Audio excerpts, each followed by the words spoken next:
The gun barrel pressed cold against Claire Donovan's temple, and for the first time in her billionaire life, money meant nothing.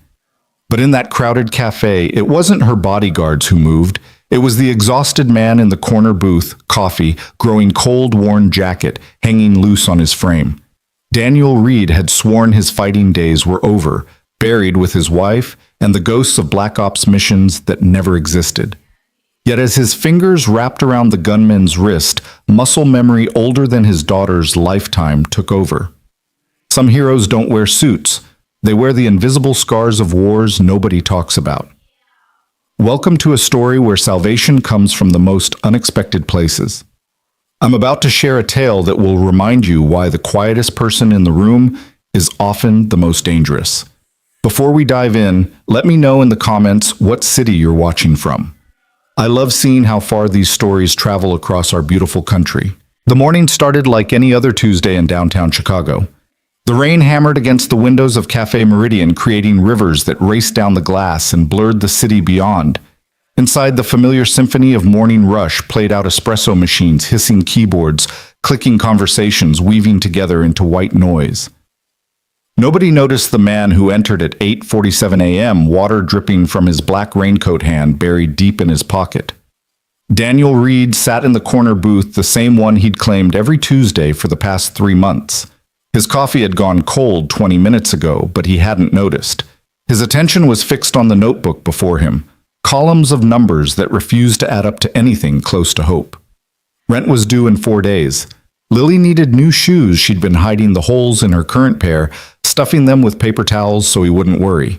The heating bill was 2 months overdue, and November in Chicago didn't forgive poverty. His calloused fingers traced the numbers again, as if touching them might change their cruel arithmetic. $42 in checking. $800 needed for rent. $300 for utilities. The construction job had ended 2 weeks ago when the foreman's nephew needed work. The warehouse position went to someone younger, someone without the telltale limp that appeared when the weather turned cold. More coffee, hon. Daniel looked up at Martha, the waitress who'd been working these morning shifts since before his daughter was born. Her face carried the kind of kindness that came from knowing struggle intimately. Just water, thanks, he said, his voice rough from another sleepless night. Martha glanced at his notebook, recognition flickering across her features. She'd seen that particular brand of mathematics before, the calculus of desperation. Without a word, she refilled his coffee anyway, leaving the check face down with "On the House" scrawled across it. 3 booths away, Claire Donovan was fighting her own battle, though hers played out on the screen of a laptop worth more than Daniel made in 6 months. The hostile takeover attempt had blindsided her board. 20 years building Donovan Industries from her father's struggling manufacturing company into a $3 billion empire, and now corporate vultures circled, sensing weakness in her recent divorce proceedings. "We need those Hong Kong contracts signed today." Her voice cut through the cafe's ambiance as she spoke into her Bluetooth earpiece. "I don't care what time zone they're in. Wake them up." She looked every inch the CEO-tailored charcoal suit that cost more than most people's cars, subtle diamond earrings that caught the light when she moved, an aura of authority that made the air around her seem to bend. But beneath the table, hidden from view, her left hand trembled slightly. The divorce papers had been finalized yesterday. 23 years of marriage reduced to asset division and custody arrangements. "No, Richard, we're not postponing the board meeting," she continued, her voice steady despite the tremor in her hand. "The vultures smell blood. We show any weakness now, and they'll tear us apart." Daniel caught fragments of her conversation, the way soldiers learn to parse important information from background noise. Corporate warfare, different battlefield, same principles. Identify threats, secure positions, strike decisively. He'd once been very good at all 3. His phone buzzed a text from Lily's school. His daughter had forgotten her lunch money again. Not forgotten, he knew. She was trying to help in her 9-year-old way, thinking if she didn't eat, there'd be more money for other things. The thought carved something hollow in his chest. The man in the black raincoat had reached the counter now. Martha was asking him what he'd like her perpetual smile in place. He didn't answer. Instead, his hand emerged from his pocket, and with it came the dull gleam of a Glock 19. "Everyone on the ground now!" The words exploded through the cafe like shrapnel. A woman screamed. A laptop clattered to the floor. Someone's coffee mug shattered, spreading brown liquid across white tile like a Rorschach test of fear. Daniel's body reacted before his mind caught up. His hand was already moving Lily's photo into his jacket's inner pocket, protecting what mattered. His eyes cataloged the room with military precision: 17 civilians, 3 possible exits, 1 hostile with a semi-automatic weapon. The gunman's stance was amateur weight, too far forward, grip too tight, desperate, not professional. Claire had frozen, her billion-dollar empire suddenly meaningless. The gun swung toward her, drawn perhaps by her expensive appearance, the obvious target for robbery. "You!" The gunman's voice cracked, revealing his youth beneath the ski mask. "The rich bitch! Stand up! Empty your purse!" Claire's hands shook as she reached for her designer bag. Her fingers fumbled with the clasp, fear making them clumsy. The gunman grew impatient, stepping closer, the gun barrel now inches from her face. "Faster! I'm trying!" Claire's voice had lost all its corporate authority, reduced to something small and frightened. Daniel watched the gunman's trigger finger. It was twitching, adrenaline and inexperience, a dangerous combination. The kid was spiraling, probably high-definitely desperate. In about 3 seconds, someone was going to die by accident. The math was simple. Distance 12 feet, obstacles 2 overturned chairs, weapon status safety off, round chambered. Probability of successful intervention, maybe 40%. Probability of Lily growing up without a father, 60%. But then another image flashed: Lily at 18, reading a news story about how her father sat by while someone died. Lily learning that when it mattered most, her hero chose safety over someone else's life. Daniel moved. Not the way civilians move, sudden and telegraphed. This was something else, something that had been drilled into muscle memory in places whose names were classified. He flowed between the overturned chairs like water finding its path, using the gunman's own adrenaline-narrowed vision against him. The gunman caught the movement peripherally, started to turn, but Daniel was already inside his reaction curve. His left hand clamped onto the gun's slide, preventing it from cycling if fired. His right hand struck the gunman's wrist at the nerve cluster, causing involuntary muscle relaxation. The gun clattered away, sliding under the espresso machine. For a moment, the cafe held its breath. Then the gunman, all 20-something years of desperate choices, swung wildly with his free hand. Daniel slipped the punch, using the kid's momentum to guide him face first into the counter. Not hard enough to kill, just enough to stun. "Stay down," Daniel said quietly, his knee pressing between the attacker's shoulder blades, controlling without crushing. "It's over." The entire confrontation had taken less than 4 seconds. Sirens were already approaching. Someone had triggered the silent alarm. Daniel kept the gunman pinned, gentle but immovable, like a father restraining a child having a tantrum. The kid was crying now, the adrenaline crash hitting hard. "I'm sorry," the gunman kept repeating. "I'm so sorry. My mom, the medical bills, I didn't want to." Daniel's grip gentled slightly. Another soul crushed by the mathematics of desperation. Different choices, same equation. The police burst in with practiced efficiency, weapons drawn, voices commanding. Daniel raised his hand slowly, letting them take over. He stepped back, fading into the crowd of witnesses as statements were given. Just another bystander who got lucky. Claire stood frozen, her mind struggling to process what she'd witnessed. The movement hadn't been lucky. It had been precise, trained, professional. The kind of skill that came from places most people only saw in movies. "Sir." A young officer approached Daniel. "We'll need your statement." "Of course," Daniel replied, his voice carefully neutral, scrubbed of anything that might hint at what he'd once been. As he gave his statement, carefully edited, just a construction worker who'd taken some self-defense classes. Claire watched him. She noticed things others might miss. The way he stood, weight evenly distributed, ready to move in any direction. The small scars on his hands that didn't come from construction work. The way his eyes never stopped scanning the room, cataloging threats that no longer existed. "Daniel Reed," she heard him tell the officer. "I work construction, when I can find it." After an hour of questions and paperwork, the police finally released them. The cafe had been sealed as a crime scene, but Martha slipped Daniel a bag with sandwiches before he left. "For your little girl," she said quietly. Daniel was almost to his 10-year-old Toyota when he heard heels clicking on wet pavement behind him. "Mr. Reed?" He turned to find Claire Donovan standing in the rain, her $1,000 suit growing dark with water. Up close, without the haze of adrenaline, he could see the fractures in her composed facade, red-rimmed eyes, tension in her jaw, the way she held herself like armor. "Ma'am," he said simply. "That wasn't luck," she said. "It wasn't a question." Daniel's expression didn't change. Adrenaline makes people do unexpected things. "No." Claire stepped closer, rain running down her face like tears. "I've seen adrenaline. I've seen luck. That was training. Military." Daniel was quiet for a long moment, calculating. "Does it matter? You saved my life." "Anyone would have." "No," Claire interrupted. "They wouldn't have. They didn't. 20 people in that cafe, and you were the only one who moved. Why?" Daniel looked past her toward the city skyline, where somewhere his daughter was sitting in a classroom, probably hungry, definitely wearing shoes with holes in them. "Because I have someone to go home to," he said finally. "Excuse me, Ms.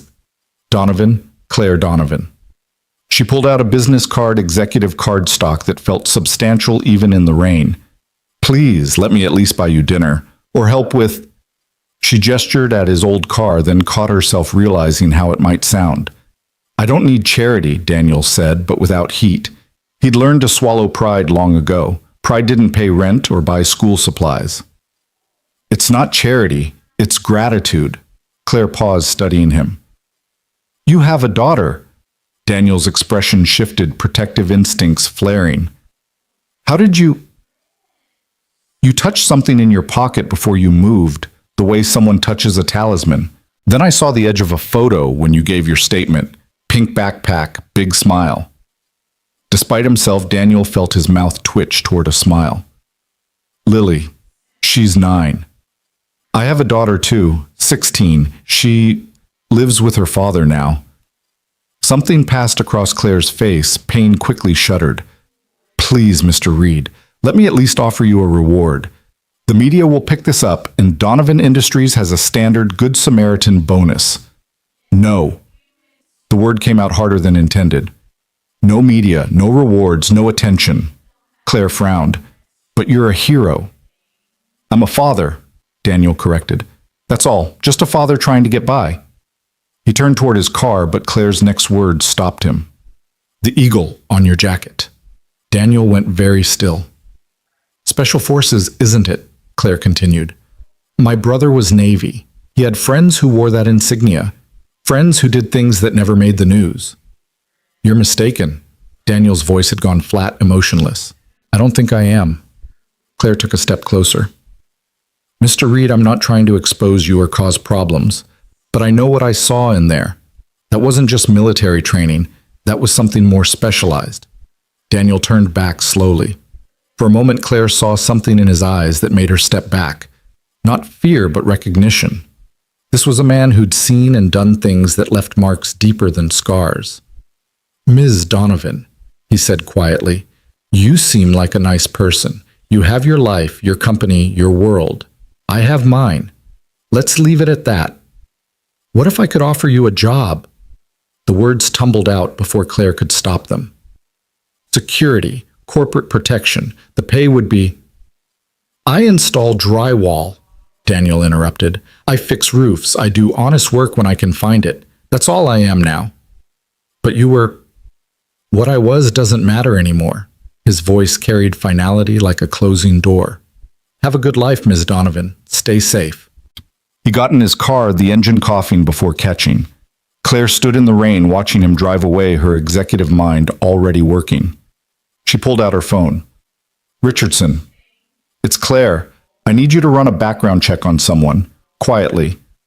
Daniel Reed, probably mid-30s, has a 9-year-old daughter. Yes, I know what I said about privacy, but this is different. Just do it." Daniel's apartment was on the 3rd floor of a building that had seen better decades. The stairs creaked a warning with each step, and the hallway smelled of old cooking and older dreams. But inside apartment 3B, none of that mattered. "Daddy?" Lily burst from the couch where she'd been doing homework, launching herself into his arms with the complete trust that only children possess. Daniel caught her lifting her easily, despite the protest from his back.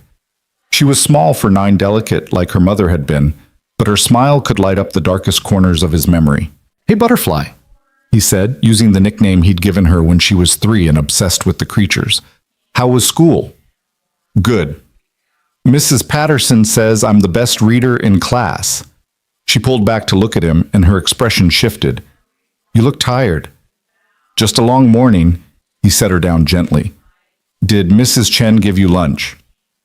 Mrs. Chen was their neighbor, a 70-year-old widow who watched Lily after school in exchange for Daniel fixing things around her apartment.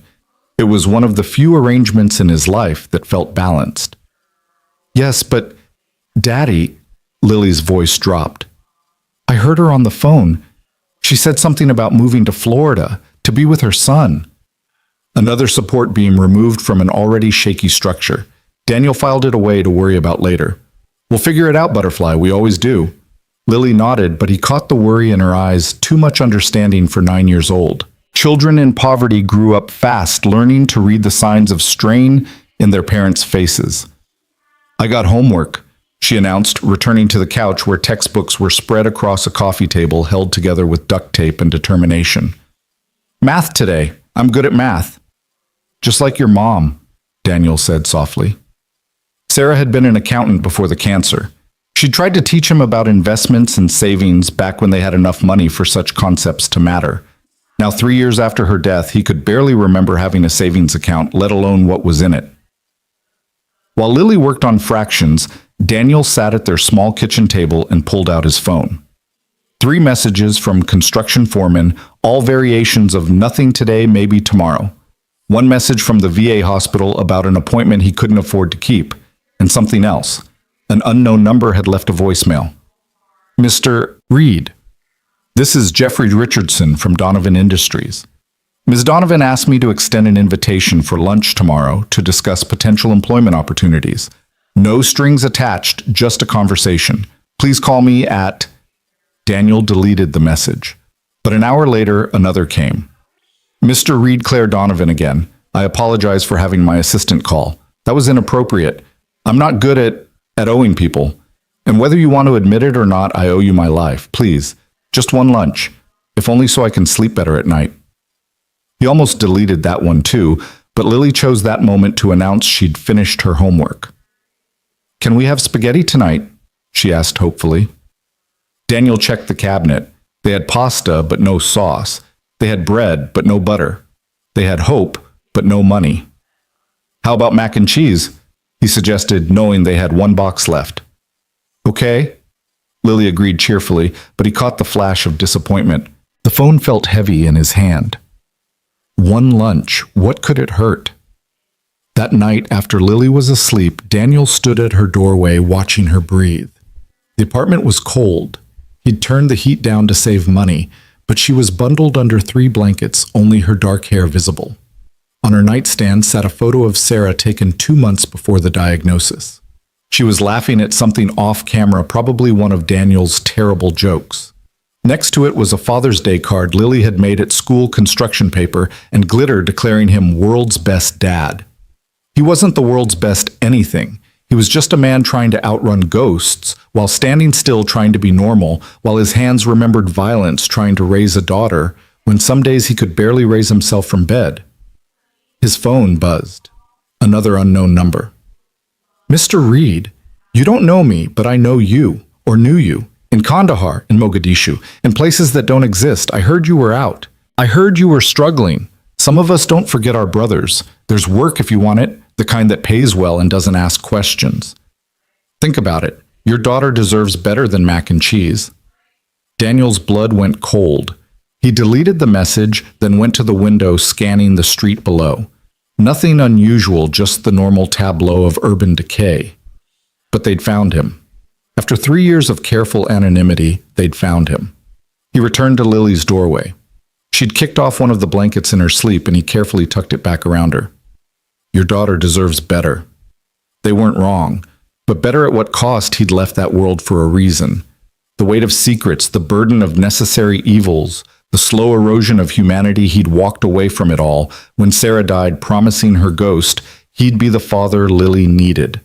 But promises didn't pay rent. Good intentions didn't buy groceries. And all the love in the world couldn't fill an empty refrigerator. His phone showed Claire Donovan's voicemail again. Corporate security, clean work, legal work. Maybe. A sound from the street made him freeze, car doors closing too quietly. Footsteps too measured. He moved to the window again, staying in the shadows. Two men in dark suits were entering the building. Federal agents. Former colleagues. Threats from operations that never happened. Daniel moved quickly but quietly. He pulled the go bag from the closet, cash, fake IDs, a clean phone, things he'd hoped never to need again. Then he woke Lily, his hand gentle on her shoulder. Butterfly, we're going on an adventure. She blinked awake, confused. Now. Right now. Pack your backpack. Only important things. The tone in his voice must have conveyed urgency because she didn't argue. As she packed, Daniel heard footsteps in the hallway. They stopped at Mrs. Chen's door first, knocking, asking questions. He lifted Lily, backpack and all, and moved to the back window. Fire escape. 3 stories down. He'd done it before, but never carrying the most precious thing in his world. The footsteps were at their door now, firm knocking. Mr. Reed, federal agents, we'd like to talk to you about this morning's incident. Federal agents didn't usually knock, Daniel knew, but they also didn't usually announce themselves if they were something else. Daddy? Lily whispered, frightened now. He had 2 choices. Run and teach his daughter that running was always the answer, or face whatever this was and hope his past hadn't finally caught up to his present. The knocking came again harder. Daniel set Lily down. Stay in your room, Butterfly, no matter what you hear. He walked to the door, checking the peephole. 2 men's suits, clean-shaven. They looked federal, but then again the best ones always did. Daniel opened the door 6 inches, his body blocking any view of the apartment. Mr. Reed? The taller agent held up FBI credentials. Agent Martinez, this is Agent Cooper. We're investigating this morning's attempted robbery. We have some questions about your intervention. I gave my statement to the police. Yes, we've read it. Martinez's smile didn't reach his eyes. Very thorough. Very careful. The thing is, Mr. Reed, the way you handled that situation suggests certain skills that interest us. I got lucky. No one gets that kind of lucky, Cooper said. He was younger, eager. We ran your fingerprints from the crime scene without a warrant. Daniel's voice carried an edge now. Martinez shot his partner a look. From the coffee cup you were drinking from. Public space, discarded property. All legal. The thing is, Mr. Reed, your prints raised some flags. Classified flags. Daniel said nothing. We're not here to cause problems, Martinez continued. In fact, we're here to solve them. There's a domestic terrorism task force being assembled. People with your particular background would be valuable. I work construction. You work construction, Cooper corrected. Past tense. We checked. You haven't had steady work in 2 months. Still not interested. Martinez pulled out a card. The offer stands. Think about your daughter, Mr. Reed. This would mean steady income, federal benefits, a pension. A chance to serve your country again, but this time on the right side of the law. I was always on the right side, Daniel said quietly. The law just didn't always know about it. After they left, Daniel found Lily standing in her bedroom doorway, clutching her stuffed rabbit. Were those bad men? She asked. No, Butterfly, just men doing their jobs. Like you used to do before Mommy got sick. Daniel knelt down to her level. How do you know about that? I heard you talking to Mommy when she was in the hospital. You told her you were sorry for being away so much, for doing things that scared you. Lily's eyes were too wise. Is that why we don't talk about before? Yeah, Daniel admitted. That's why. Were you a soldier? Something like that. Lily was quiet for a moment, processing. Then she hugged him, fierce and sudden. I don't care what you were. You're my daddy now. Daniel held her tight, feeling the weight of every choice that had led to this moment. The federal agent's card was in his pocket. Claire Donovan's offer was on his phone, and somewhere out there shadows from his past were stirring. Daddy, Lily pulled back.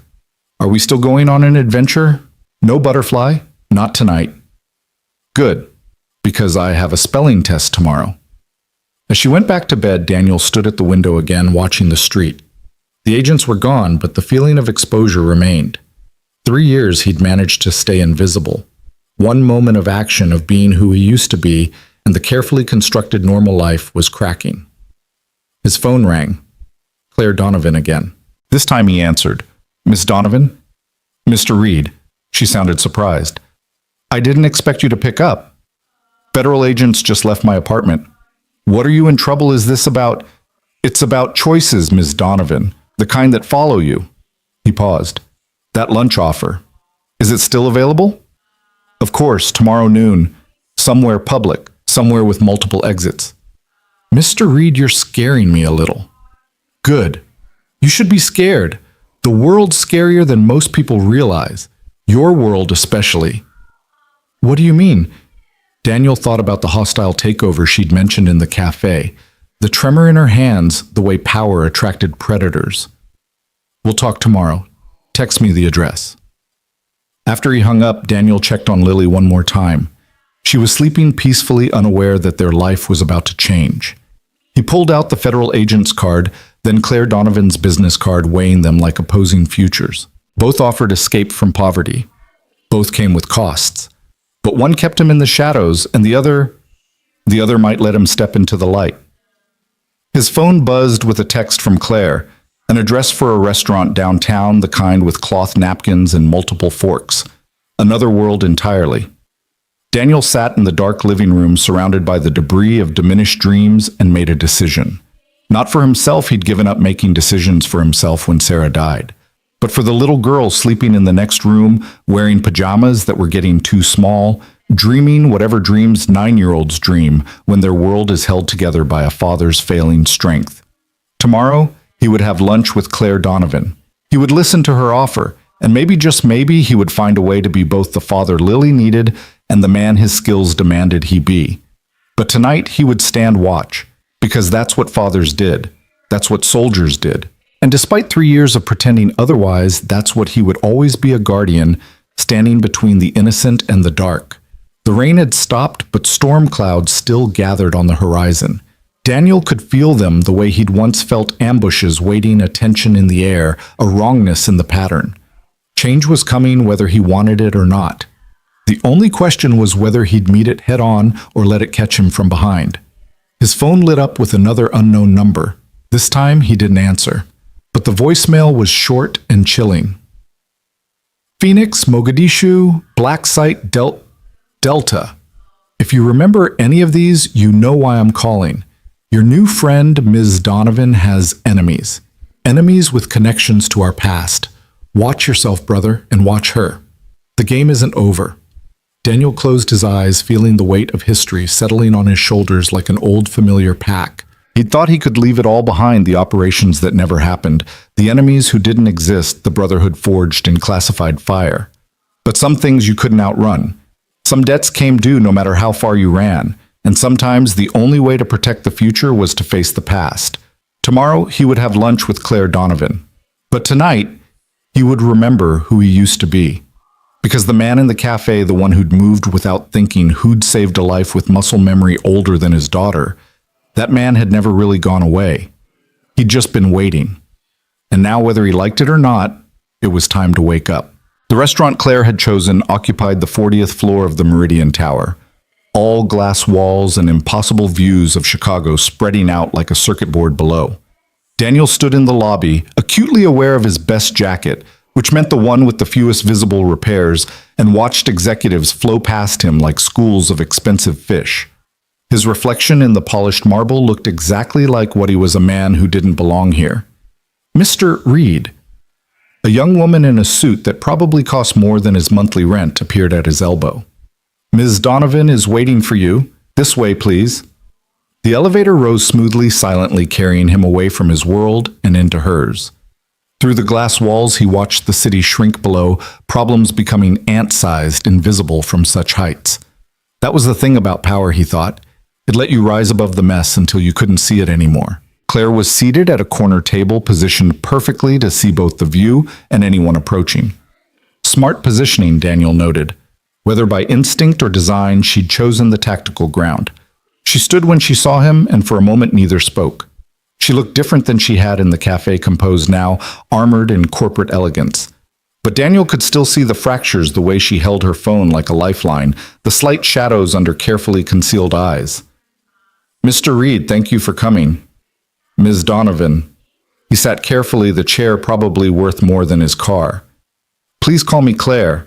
She gestured to the menu. "Order whatever you'd like. They do an excellent salmon here." Daniel looked at the menu. No prices listed, the kind of place where if you had to ask, you couldn't afford it. He closed it. "I'm not really hungry."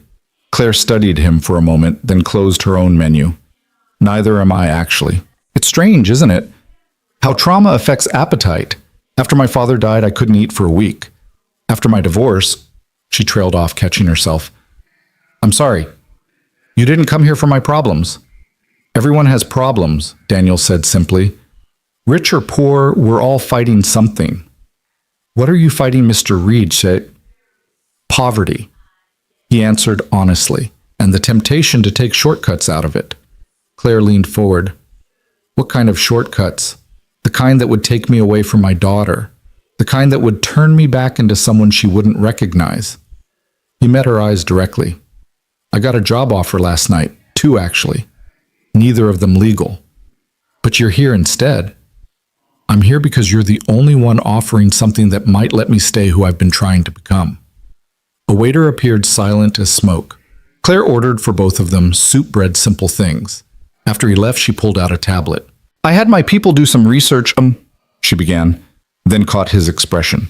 "Public records only, I promise, though even those are interesting." Daniel Reed, 36 years old, enlisted at 18, military record largely classified, but several commendations visible. Married Sarah Chen, a forensic accountant 12 years ago, widowed 3 years ago. One daughter, Lily, enrolled at McKinley Elementary on an academic scholarship. "You've been thorough." "I've been curious. You see, Mr. Reed, I've had bodyguards, lots of them. Ex-military, ex-police, all very qualified on paper, but none of them moved like you did yesterday. None of them would have acted without being paid to." "Maybe that's why I'm broke," Daniel said with a slight smile. "Or maybe that's why you're exactly what I need." Claire turned the tablet toward him. "Donovan Industries is under attack, not physically, corporately. Someone is systematically targeting our contracts, our suppliers, our board members. It started 6 months ago, right when my divorce proceedings began." Daniel studied the data she was showing him, patterns of corporate sabotage, coordinated attacks on multiple fronts. His tactical mind began assembling the picture. "Your ex-husband?" he asked. "Richard wouldn't have the subtlety or the patience. This is something else. Someone else." She pulled up another screen. 3 of my executives have received death threats. 2 have had accidents, a brake line failure, a mugging gone wrong. The police say there's no connection, but you don't believe in coincidences. Do you? Daniel thought about the voice on his phone last night, the warning about Claire's enemies connecting to his past. "No, I don't. I need someone who can see threats before they materialize. Someone who can protect not just my body, but my company. Someone who understands that violence in boardrooms can be just as deadly as violence in war zones." I'm not a corporate security specialist, Ms. Donovan Claire. You're a soldier without a war," Claire interrupted. "And I'm offering you a different kind of battlefield, one where your daughter can visit you at work, one with health insurance and college savings plans, one where you can be both the man you were and the father you need to be." The soup arrived. Daniel watched Claire take a small sip. Her hands steady, now CEO mask firmly in place. But he'd learned to read people in places where misreading meant death, and he could see what this was costing her, asking for help, admitting vulnerability. "There's something else," she said quietly. "The man yesterday, the one with the gun. The police say he was just a junkie looking for quick cash, but I had my people dig deeper. He had no prior record, no drug history, and the gun he was carrying, it was military issue, reported stolen from a National Guard armory 2 weeks ago." Daniel's instincts sharpened. "You think it was a hit?" "I think someone wanted me scared or dead, and I think they failed because of you." She met his eyes. "The question is, was that coincidence, or were you there for a reason?" The question hung between them like a blade. Daniel could lie, maintain his cover as a desperate construction worker who got lucky, or he could step partially into the light. I was there because it's the only place I can afford coffee that doesn't taste like motor oil, he said finally. But you're right about one thing that wasn't a random robbery. The approach was wrong, the timing was wrong, and nobody robs a cafe at 8 in the morning unless they're after something specific.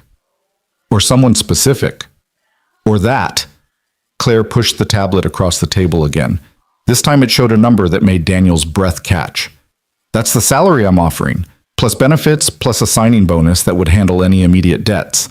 There's also a company apartment available, nothing fancy, but it's in a building with good security and an excellent school district. Daniel stared at the number. It was more than he'd made in the last 3 years combined. Enough to give Lily everything she deserved. Enough to stop the constant calculating, the endless arithmetic of poverty. What's the catch? He asked. The catch is that someone is trying to destroy everything I've built, and I don't know who or why. The catch is that you'd be stepping into a fight that's already started. The catch is that your particular skills, the ones you're trying to leave behind, might be exactly what's needed. Daniel's phone buzzed. A text from Mrs. Chen. Sorry, Daniel. Moving to Florida next week. Can't watch Lily anymore. Another support beam removed. Another calculation that wouldn't balance. He looked out at the city below, then at Claire across from him waiting for an answer.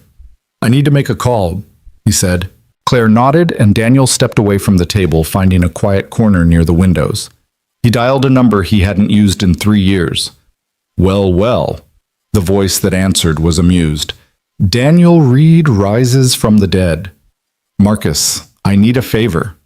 You know favors in our world come with prices, brother. I know, that's why I'm calling. Claire Donovan, what's her connection to our past? There was a long pause. You always were too smart for your own good. Remember Operation Blackwater? Daniel's blood chilled. Blackwater had been a clusterfuck, weapons smuggling, dead civilians, records destroyed. That was 8 years ago. Yeah, well, some grudges have long memories. Claire Donovan's company just got a defense contract worth $2 billion, the same contract that certain people thought was theirs. People who remember you from Blackwater. People who hold grudges. Are you one of them? Marcus laughed, but there was no humor in it. If I was, would I be warning you? Listen, Danny, you want my advice. Take whatever she's offering and watch your six. The past isn't done with you, and now it's not done with her either. Daniel ended the call and returned to the table. Claire was typing on her phone, but she looked up when he sat down. I'll take the job, he said, but we do this my way. I need complete access, your schedule, your contacts, your enemies list. I need to vet everyone in your inner circle, and I need you to trust me even when I tell you things you don't want to hear. Done. Claire extended her hand. When can you start? Now. Daniel shook her hand, noting the calluses that suggested she wasn't just a soft executive. But first I need to pick up my daughter from school, and you're coming with me. Claire blinked. You want me to protect you? Then you need to understand what you're buying. Not just my skills, but my responsibilities. Lily comes first always. If you can't accept that this ends now. Something shifted in Claire's expression.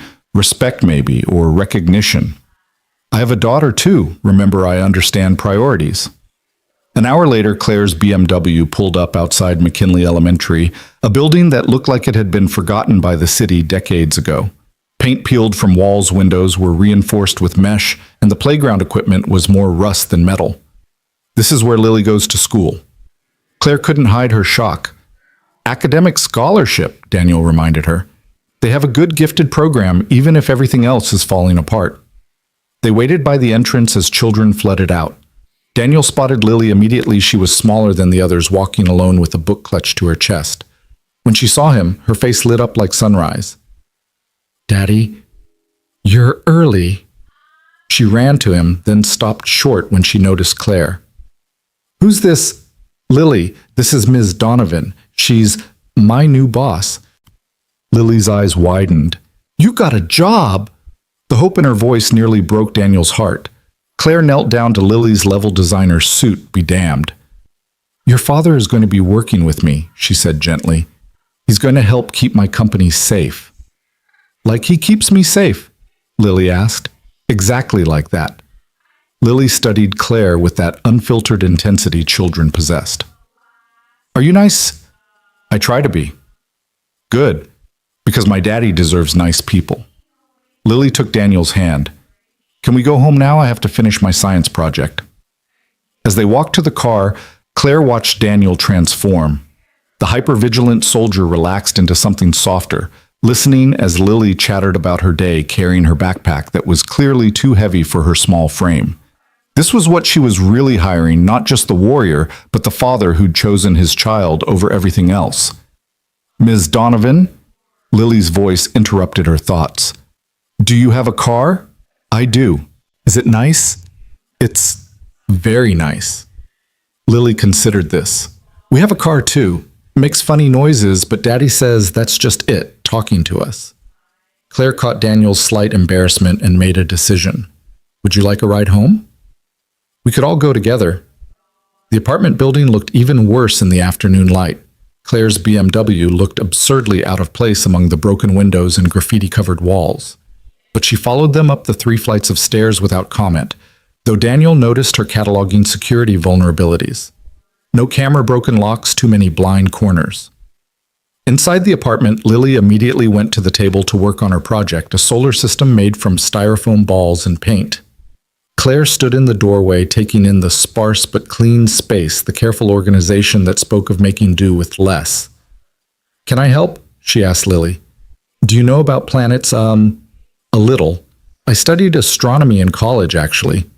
For the next hour, Daniel watched his new employer sit on his threadbare carpet, helping his daughter paint Jupiter's storms with the focused intensity she probably brought to billion-dollar deals. Lily warmed to her quickly, the way she always did with people who treated her like she mattered. Daddy says Jupiter protects Earth, Lily was explaining. Its gravity catches asteroids that might hit us. That's right, Claire agreed. Jupiter is like a big guardian keeping the smaller planets safe. Like Daddy, Lily said matter-of-factly. He protects people. Claire glanced at Daniel. Yes, exactly like that. Daniel's phone rang. Unknown number. He stepped into the kitchen to answer. You took the job. It wasn't a question. The voice was different from before, older, more authoritative. Who is this? Someone who knew you when you were useful. Someone who's disappointed you've chosen to play bodyguard to a CEO who's already dead. She just doesn't know it yet. If you touch me, I won't touch anyone. But the people she's angered, the contracts she's stolen, the enemies she's made. They have longer reaches than you remember. And now you've put yourself and that precious daughter of yours right in the crosshairs. The line went dead. Daniel turned to find Claire watching him from the doorway. Problem? She asked quietly. Maybe. Probably. He looked past her to where Lily was adding rings to Saturn, humming to herself. Claire, what aren't you telling me about this defense contract? She was quiet for a moment. It was supposed to go to Nexus Corporation. They'd had it for 10 years, but they got sloppy missed deadlines. We underbid them and offered better terms. Nexus Corporation. The name triggered memories. Shell companies, black market weapons, congressional hearings that went nowhere. They don't just lose gracefully. No, Claire agreed. They don't. That's why I need you. You need more than me. You need a full security team, corporate intelligence, maybe witness protection. I need someone I can trust, Claire corrected. Everyone else can be bought. But you can't be bought because you have her. She nodded toward Lily. That makes you incorruptible in a way money can't purchase. Before Daniel could respond, there was a knock at the door. 3 short raps paused 2 more. Daniel recognized the pattern: military, specifically special operations. He moved Claire behind him, motioning for her to stay with Lily. Through the peephole, he saw a face he hadn't seen in 5 years. Tommy Chen, former Delta Force, former friend, former brother-in-arms. Currently holding a pizza box and grinning. Daniel opened the door cautiously. Tommy. Danny boy. Heard you were back in the game. I'm not. Sure you're not. Tommy's eyes found Claire in the background. Ms. Donovan, you're prettier than your corporate photos. You know who I am? Claire stepped forward, but Daniel kept himself between them. Lady, everyone in our world knows who you are now. You just hired the ghost of Blackwater. That makes you either very smart or very stupid. What do you want, Tommy? Daniel's voice carried warning. Relax, I come in peace, and with pizza. He held up the box. Pepperoni and mushroom. I remembered Lily likes mushroom. The fact that he knew Lily's preferences sent ice through Daniel's veins. Tommy caught his expression and raised his free hand. Easy, brother. I've been keeping an eye on you. Professional courtesy. Making sure nobody bothered you while you were out. He paused. But now you're back in, and that changes things. I'm private security now. Legal. Above board. Tommy laughed. Danny, you could be selling insurance and it wouldn't matter. You are who you are. We all are. And some people have long memories about what we did. Daddy, Lily appeared in the hallway. Is that pizza? Tommy's entire demeanor shifted, becoming avuncular harmless. Hey there, little one. You must be Lily. Your dad talks about you all the time. He does. Lily looked at Daniel suspiciously. Daddy doesn't talk to anyone. He used to talk to me. We were friends back before you were born. Daniel watched his daughter process this information, saw her cataloging Tommy the way she cataloged everything carefully, completely. Were you a soldier too? She asked. Something like that. Did you know my mom? I did. She made the best dumplings in Chicago. That detail, that small truth, shifted something in Daniel. Sarah had made dumplings every Sunday, a recipe from her grandmother. The fact that Tommy remembered. Come in, Daniel said finally. But you and I talk first. Alone. They went to the kitchen while Claire entertained Lily, showing her pictures of telescopes on her phone. Daniel kept his voice low. What's this really about? Warning and an offer, Tommy said, matching his volume. The Warning Nexus Corporation has a $30 million contract out on your new boss. Not a kill order, they want her ruined first, then dead. The offer, some of the old team are freelancing now. We could help. At what cost? We're brothers, Danny. Family discount. We stopped being family when the unit dissolved. Tommy's expression hardened. We stopped being family when you walked away, when you decided your conscience was more important than your brother's. My wife was dying, and we would have been there for you, but you didn't let us. You just vanished. They stared at each other across years of silence and choices that couldn't be undone. Finally, Tommy pulled out a card. My number. When this goes bad, and it will go bad, call me. We protect our own Danny even when they don't want protection. After Tommy left, the apartment felt smaller, like the walls had crept closer. Claire was helping Lily with math homework now, patient with each wrong answer, celebrating each correct one. Daniel watched them and felt the weight of what he'd just learned. $30 million. For that kind of money, everyone was for sale. Everyone except him, because Claire was right. Lily made him incorruptible, but that didn't make him invulnerable. I should go, Claire said, finally standing. It's getting late. I'll walk you to your car, Daniel said. I want to come too, Lily announced. Homework first, butterfly. But Daddy? I'll come back, but Claire promised. If that's okay, I could help with your science project next week. Lily's face lit up. Really? Really? Daniel walked Claire down to her car, hyper-aware of every shadow, every passing figure. The BMW chirped as she unlocked it. Thank you, she said, for letting me see your life, your real life. There's something you need to know. Nexus Corporation has a bounty on you. $30 million. Claire's face paled, but her voice stayed steady. How do you know that? Old contacts, the kind I was hoping never to need again. He paused. You can still back out. Cancel the contract, let Nexus have it. Would you, if it was your company, your life's work? Daniel thought about it. No, but I don't have as much to lose. Everyone has something to lose, Mr. Reed. The question is whether we let fear of loss paralyze us or motivate us. She got in the car, then looked up at him through the window. I meant what I said about coming back. Lily's wonderful. She likes you, Daniel admitted. She doesn't like many people. Smart girl. Most people aren't worth liking. Claire started the engine. Tomorrow, 9 a.m., Donovan Industries. Bring your game face, Mr. Reed. The real work starts now. Daniel watched her drive away, then looked up at his apartment window where Lily was probably watching. He waved and saw her small hand wave back. The real work. As if anything about his work had ever been real in the conventional sense. But this felt different. This wasn't about patriotism or duty or following orders.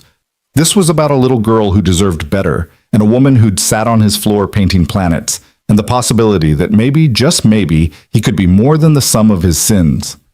His phone buzzed. Text from an unknown number, "You can't protect them both." Daniel deleted it and went inside.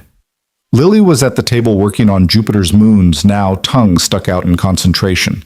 She looked up when he entered. "I like her," she announced. "Ms. Donovan. Claire. She said I could call her Claire." Lily went back to painting. "She's sad, though. Like you are sometimes." "What makes you think I'm sad?" Lily gave him the look that suggested he was being particularly obtuse. "You're always sad, Daddy, ever since Mommy went to heaven. But today you were less sad, when Claire was here." Out of the mouths of babes. Daniel sat beside his daughter, picking up a paintbrush to help with Europa's ice fields. "Maybe we're all a little sad," he said. "That's okay," Lily said philosophically. "Sad people understand each other. That's what Mrs. Patterson says." They painted in comfortable silence until Lily's bedtime. After she was asleep, Daniel stood at the window again, watching the city lights flicker like ground-level stars. Somewhere out there, $30 million worth of threat was circulating, looking for weakness, planning, approach vectors. But for the first time in 3 years, Daniel didn't feel alone in the fight. Claire Donovan might be his employer, but something in her recognition of his daughter, her willingness to sit on a dirty carpet and paint planets, suggested she might be something more. An ally. Maybe even a friend. His phone rang. Marcus again. "Danny, you need to know something. The cafe thing this morning. That was just the opening move. They're going to come at her sideways through her business, her reputation, her family. And if you're standing next to her, they come at me too. And anyone you care about." Daniel looked at Lily's door. "Then I guess I better make sure they don't get that chance. You can't fight Nexus alone. They have resources, connections, people in every agency. I'm not alone. Claire Donovan.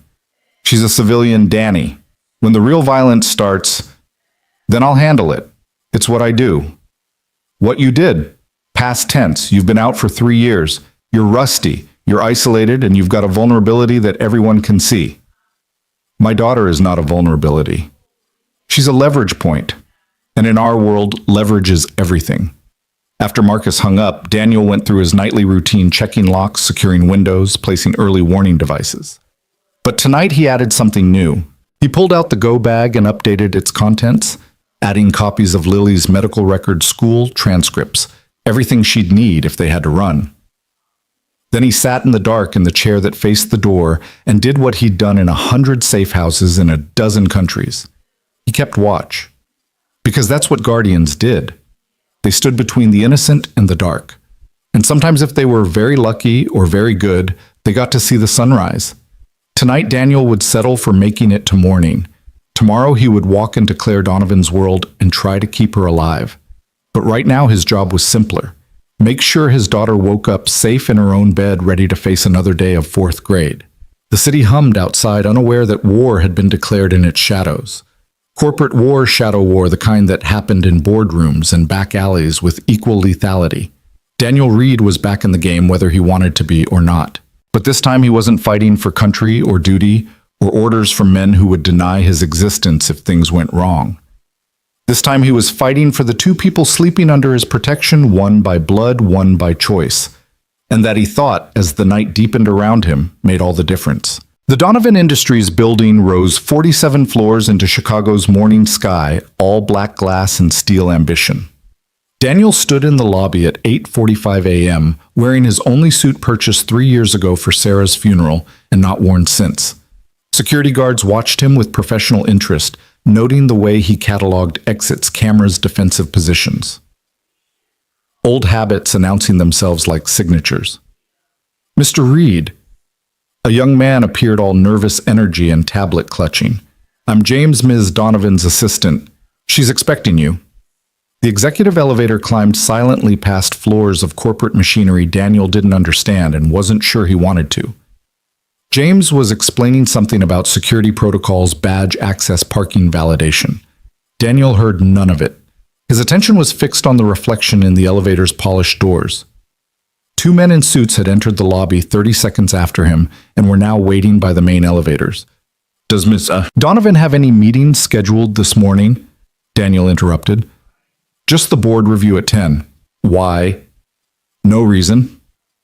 Daniel memorized the men's faces in the distorted reflection. James, how many ways are there to reach the executive floor? 3 elevators, 2 stairwells. Why are you... Just curious about the layout. The elevator opened onto a floor that breathed money marble reception desk, original artwork, the kind of deep carpet that swallowed footsteps. Claire's office occupied the northeast corner, a glass-walled command center overlooking the city. She was on the phone when they entered, pacing behind her desk with controlled agitation. No, Richard, you can't have the lake house. The divorce is final. Stop calling my office. She ended the call and turned to Daniel, frustration shifting to something like relief. Mr. Reed, welcome to corporate America.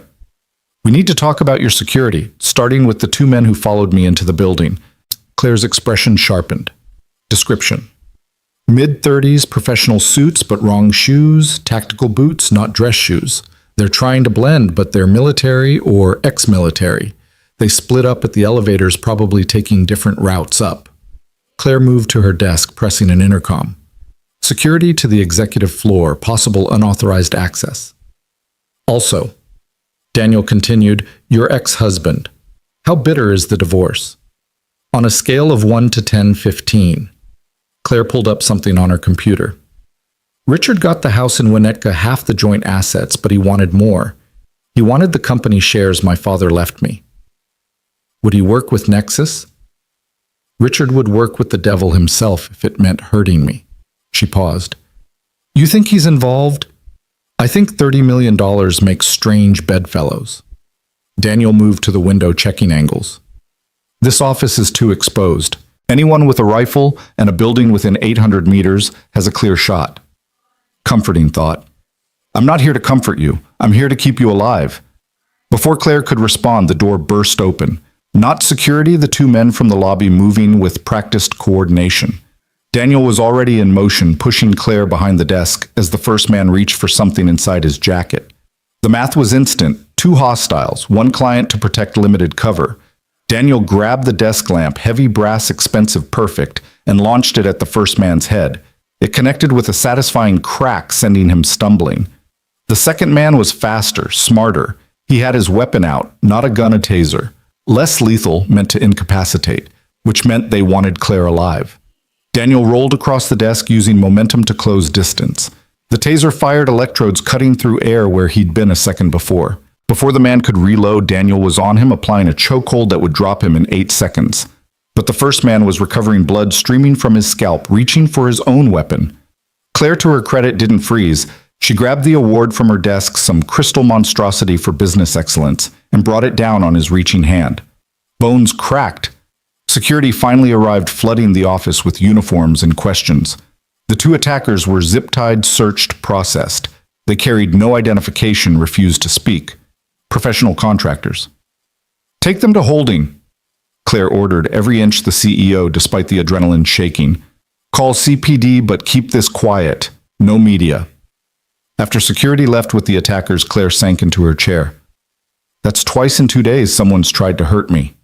No, Daniel corrected. Yesterday was meant to kill you. This was meant to take you. Alive. Which means someone wants information or leverage. The difference being, dead, you're just gone. Alive, you can be useful. The question is, useful for what? Claire's phone rang. She looked at the screen and paled. It's my daughter. She never calls during school unless... She answered. Sophia. What's wrong? Daniel could hear the crying through the phone, teenage hysteria, barely contained. Mom, there were men at school. They said they were from your company, but they were asking questions about you, about our family. I'm scared. Where are you now? Claire's voice stayed steady, but her knuckles were white. Dad's house. He's not here. I'm alone. I'm sending someone to get you right now. Lock the doors, don't answer for anyone except... She looked at Daniel. He was already moving. Dress. She scribbled it down.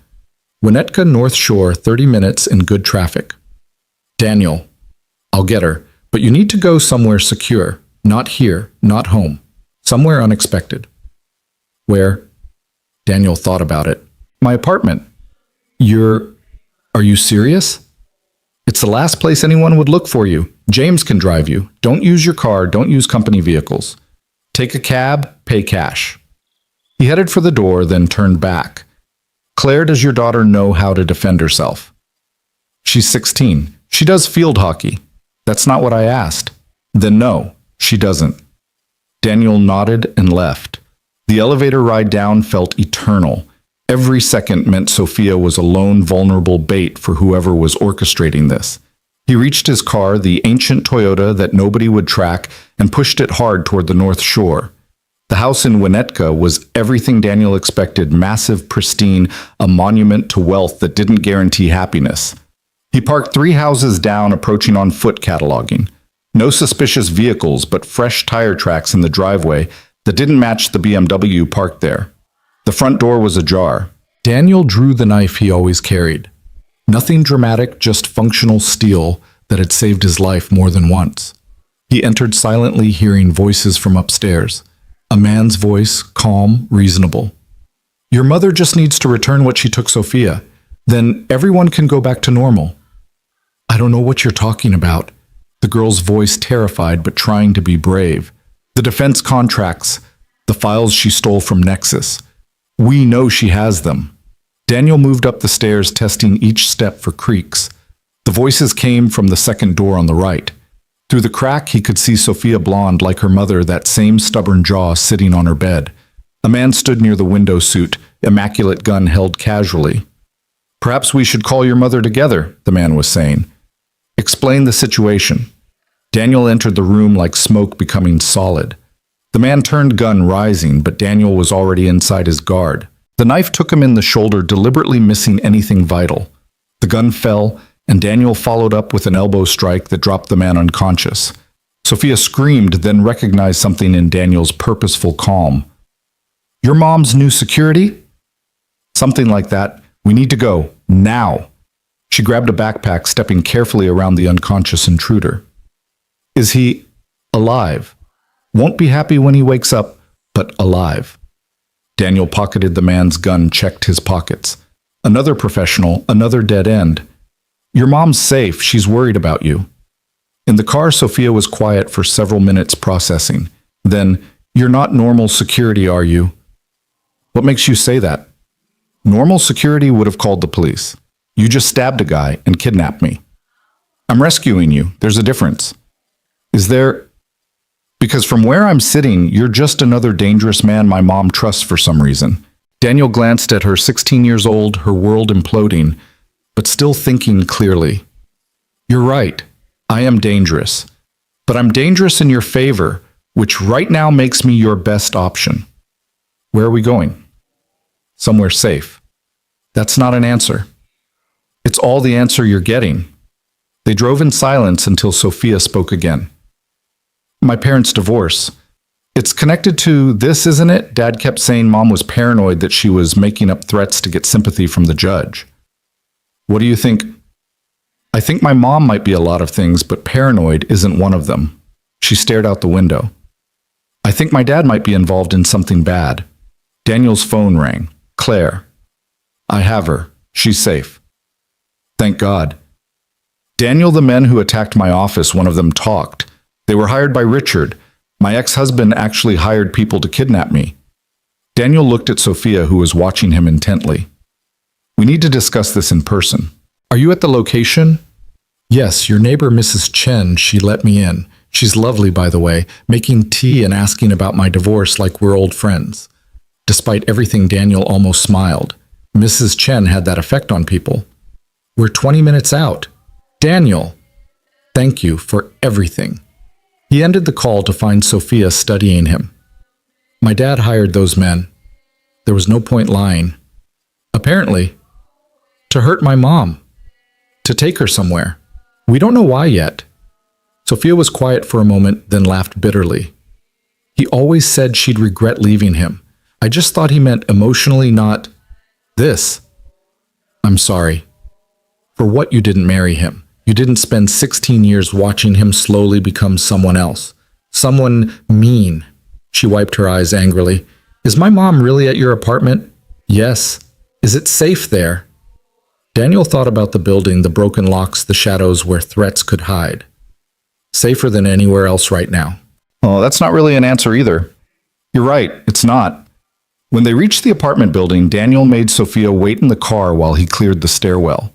Paranoid maybe, but paranoia had kept him alive through 3 tours and countless operations that didn't officially exist. The apartment door was open. Mrs. Chen's voice drifting out along with the smell of jasmine tea.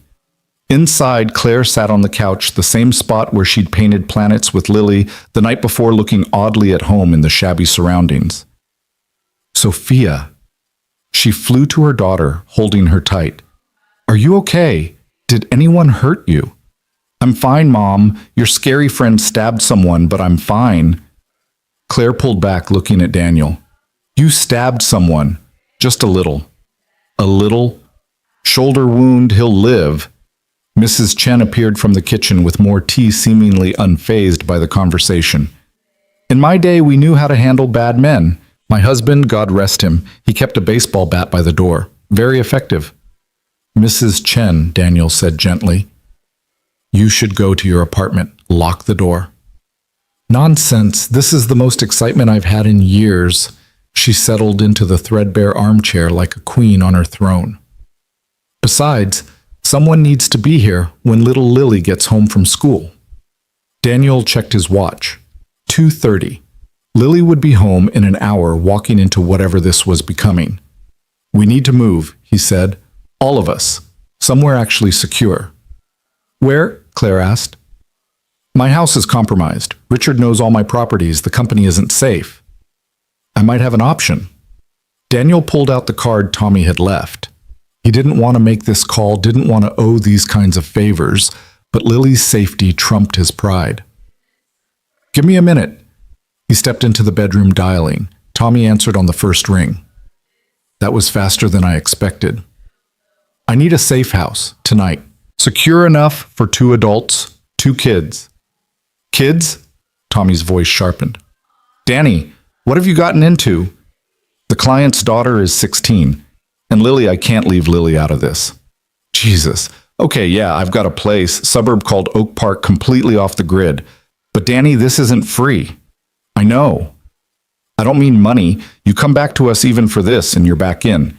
You understand the team has work, good. Work, necessary. Work. We could use you. Daniel looked through the doorway at Claire, comforting her daughter, at Mrs. Chen pouring tea, like this was a social visit at the life he'd built that was crumbling around him. Just the safe house, Tommy. Nothing else.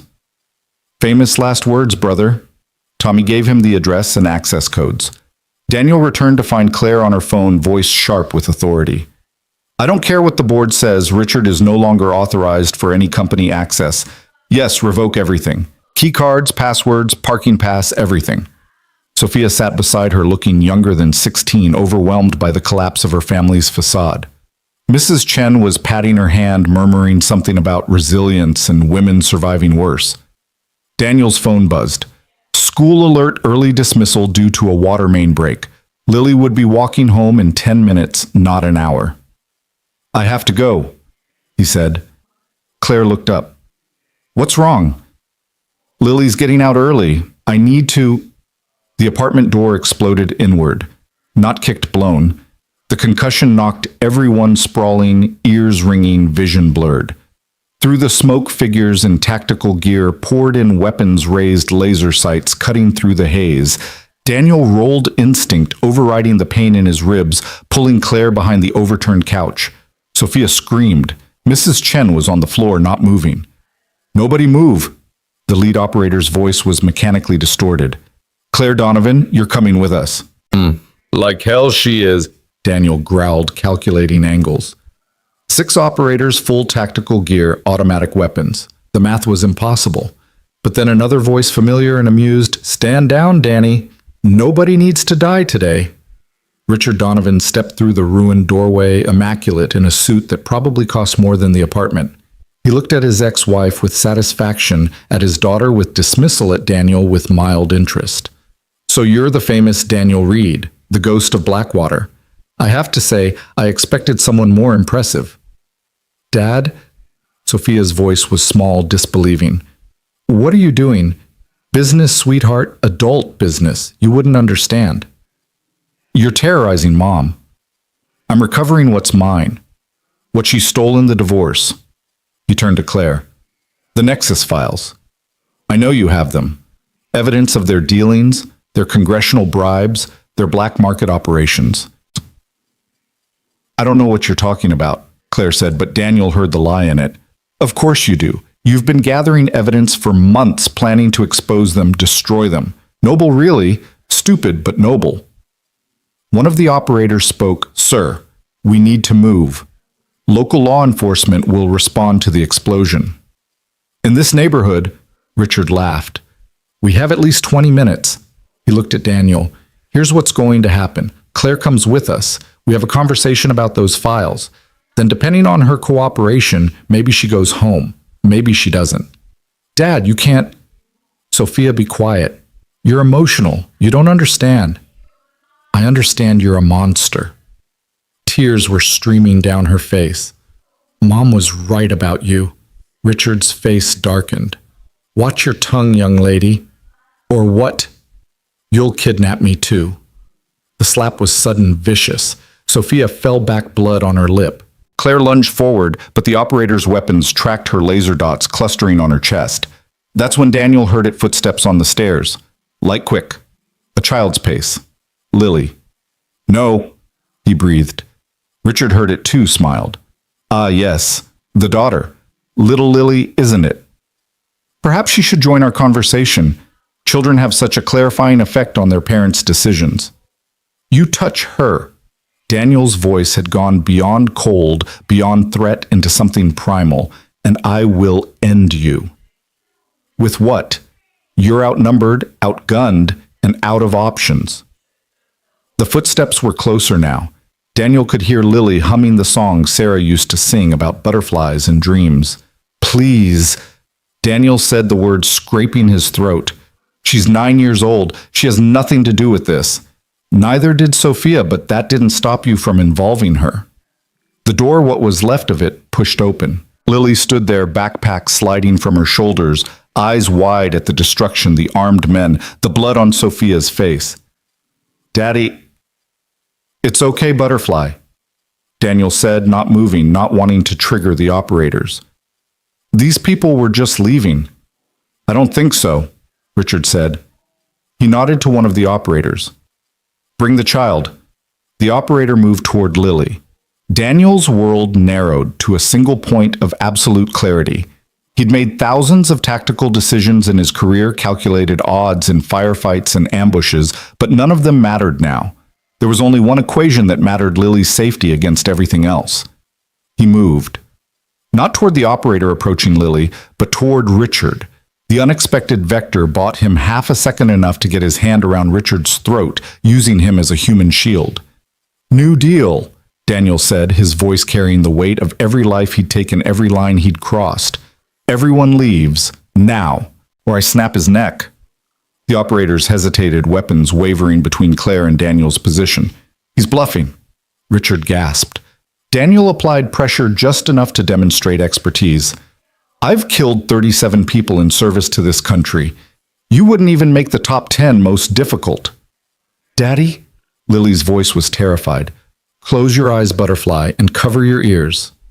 "You're traumatizing your own child," Richard wheezed. "I'm protecting her, something you clearly never learned." The lead operator made a decision. "Sir, we need you alive. Stand down.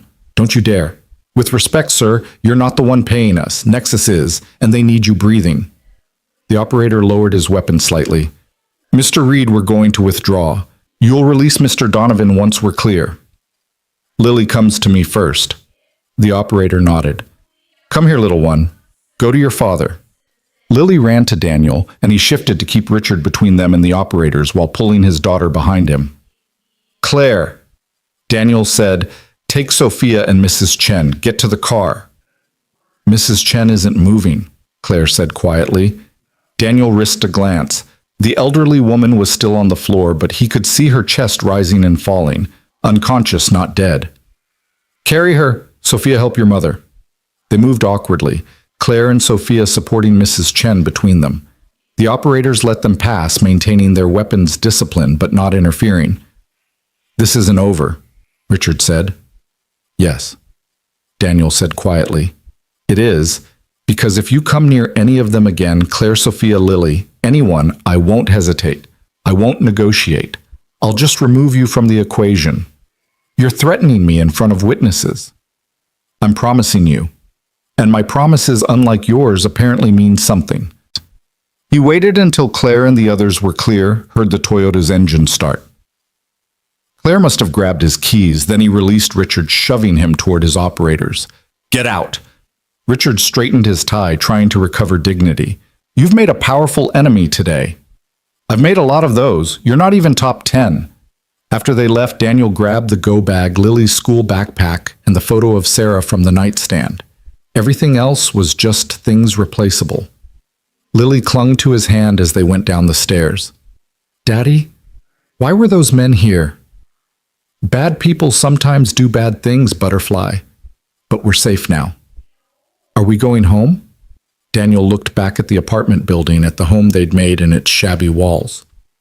No, Butterfly. We're going somewhere new. Is Claire coming? Yeah, she is. Good, Lily said firmly. I like her, even if she brings scary people with her. Outside, Claire had managed to get Mrs. Chen into the back seat, the elderly woman starting to stir. Sophia sat with her, holding a tissue to her split lip. I can drive, Daniel said, but Claire shook her head. You navigate. I need to do something with my hands or I'm going to fall apart. He gave her the address Tommy had provided. As they drove, Mrs. Chen woke fully confused but remarkably calm for someone who'd just been knocked unconscious by a breaching charge. Did I miss something exciting? She asked. Just a little trouble, Daniel said. In my day, trouble knocked first. She patted Lily's hand. Are you all right, dear one? Daddy protected us, Lily said simply. Of course he did. That's what good fathers do. They drove through Chicago's afternoon traffic, 4 adults and 2 children who'd been strangers 48 hours ago, now bound together by violence and necessity.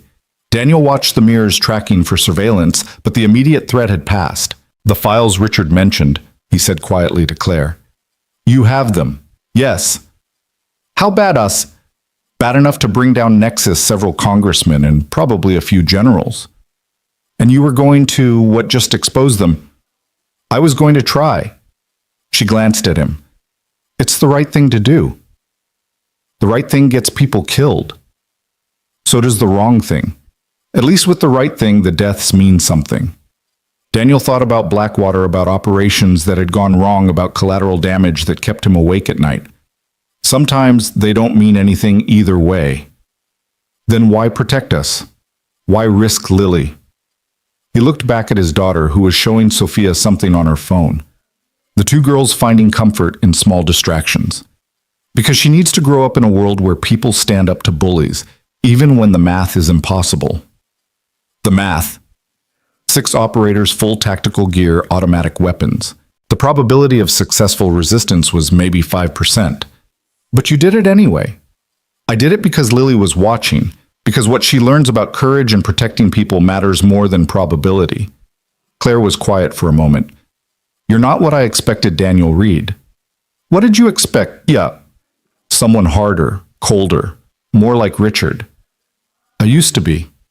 Then I became a father. The safe house was a modest 2-story in Oak Park, unremarkable, except for the subtle security measures, reinforced doors, bulletproof glass cameras hidden in architectural details. Tommy was waiting on the porch, rifle casually cradled. Danny boy, and guests. His eyes tracked over the group, lingering on the children. Inside quick. The interior was sparse but functional, military neat, stocked with supplies, weapons locked in a cabinet that Daniel recognized as explosive resistant. "How long do you need it?" Tommy asked. "Few days. Until I figure out next moves." "Next moves?" Claire interrupted. "We can't hide forever. I have a company to run. Sophia has school." "You have $30 million on your head and an ex-husband with Nexus connections," Daniel reminded her. "Normal is off the table." "Then what do you suggest?" Daniel looked at Tommy, decision crystallizing. "We go on offense." Tommy smiled. "Now you're talking my language." "I'm not talking about violence," Daniel clarified. "Claire has files that could destroy Nexus. We use them."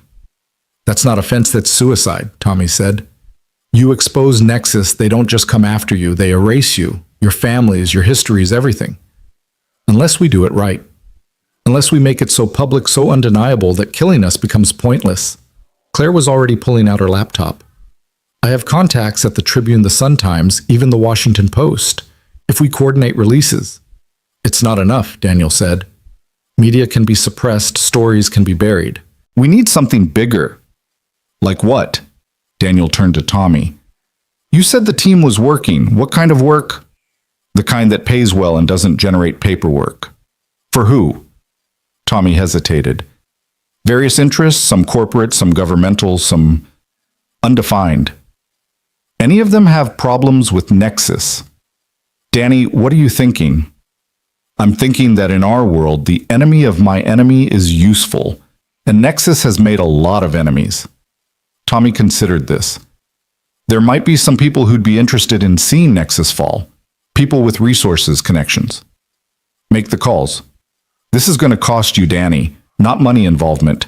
You come back to the team for this." Daniel looked at Lily, who was curled up on the couch next to Sophia, both girls exhausted from adrenaline crash. Then at Claire, who was watching him with something that might have been hope. "Temporary basis only," he said finally. "This operation only." "That's what they all say." Tommy pulled out his phone. "I'll make some calls. You all should rest. You look like hell." As Tommy stepped outside, Claire approached Daniel. "Thank you. For Sophia. For everything." "It's what you're paying me for." "No," she said softly. "It's not. What you did back there threatening Richard, that wasn't about money. It was about Lily. It was about all of us. You made us your responsibility." She touched his arm lightly. "I know what that costs someone like you, the weight of it." Before Daniel could respond, Lily appeared at his side, wrapping her arms around his waist. "Are we safe now, Daddy?" He knelt down to her level. "We're working on it, Butterfly." "Is this because of your old job, the one that made you sad?" Daniel glanced at Claire, then back to his daughter. "Sometimes old jobs follow us even when we try to leave them behind." "But you'll fix it." "I'll try." Lily studied him with those serious eyes that saw too much. "You'll do more than try. You'll fix it because that's what you do. You fix things and protect people." She went back to the couch, settling next to Sophia again. The teenager put an arm around her, protective instinct crossing the age gap. "Your daughter's remarkable," Claire said. "She's had to be." "Daniel, when this is over, let's focus on getting through it first." But Claire pressed on. "When this is over, I want you to stay. Not just as security, as something more." "Claire, I know it's complicated. I know we barely know each other, but in the last 2 days you've shown me more loyalty and protection than Richard did in 20 years of marriage. You're scared. Adrenaline makes people feel things clearly," Claire finished. "It strips away pretense and shows us what matters. And what matters is that my daughter finally feels safe because you're here. I finally feel safe." Daniel didn't know how to respond to that, so he didn't. He went to the window, watching the street falling back on the familiar comfort of standing watch. Behind him, Claire returned to her laptop, working on exposing the corruption that threatened them all. Mrs. Chen was in the kitchen, somehow making tea from the meager supplies. The girls were quiet on the couch, exhausted innocents finding comfort in proximity. And outside, Tommy was setting things in motion that couldn't be stopped once started. The war Daniel had walked away from had found him anyway, But this time he wasn't fighting for abstract concepts like patriotism or duty. He was fighting for the people in this room, for the possibility of a future that didn't require looking over shoulders and checking shadows. His phone buzzed. Unknown number. He almost ignored it, then recognized the international prefix. He stepped into the hallway to answer. Phoenix. Daniel's blood chilled. Only one person called him that, his former handler, a man who officially didn't exist. Hello, Bishop, Daniel said carefully. Heard you've gotten yourself into some trouble, Phoenix. Nexus Corporation is not an enemy you want.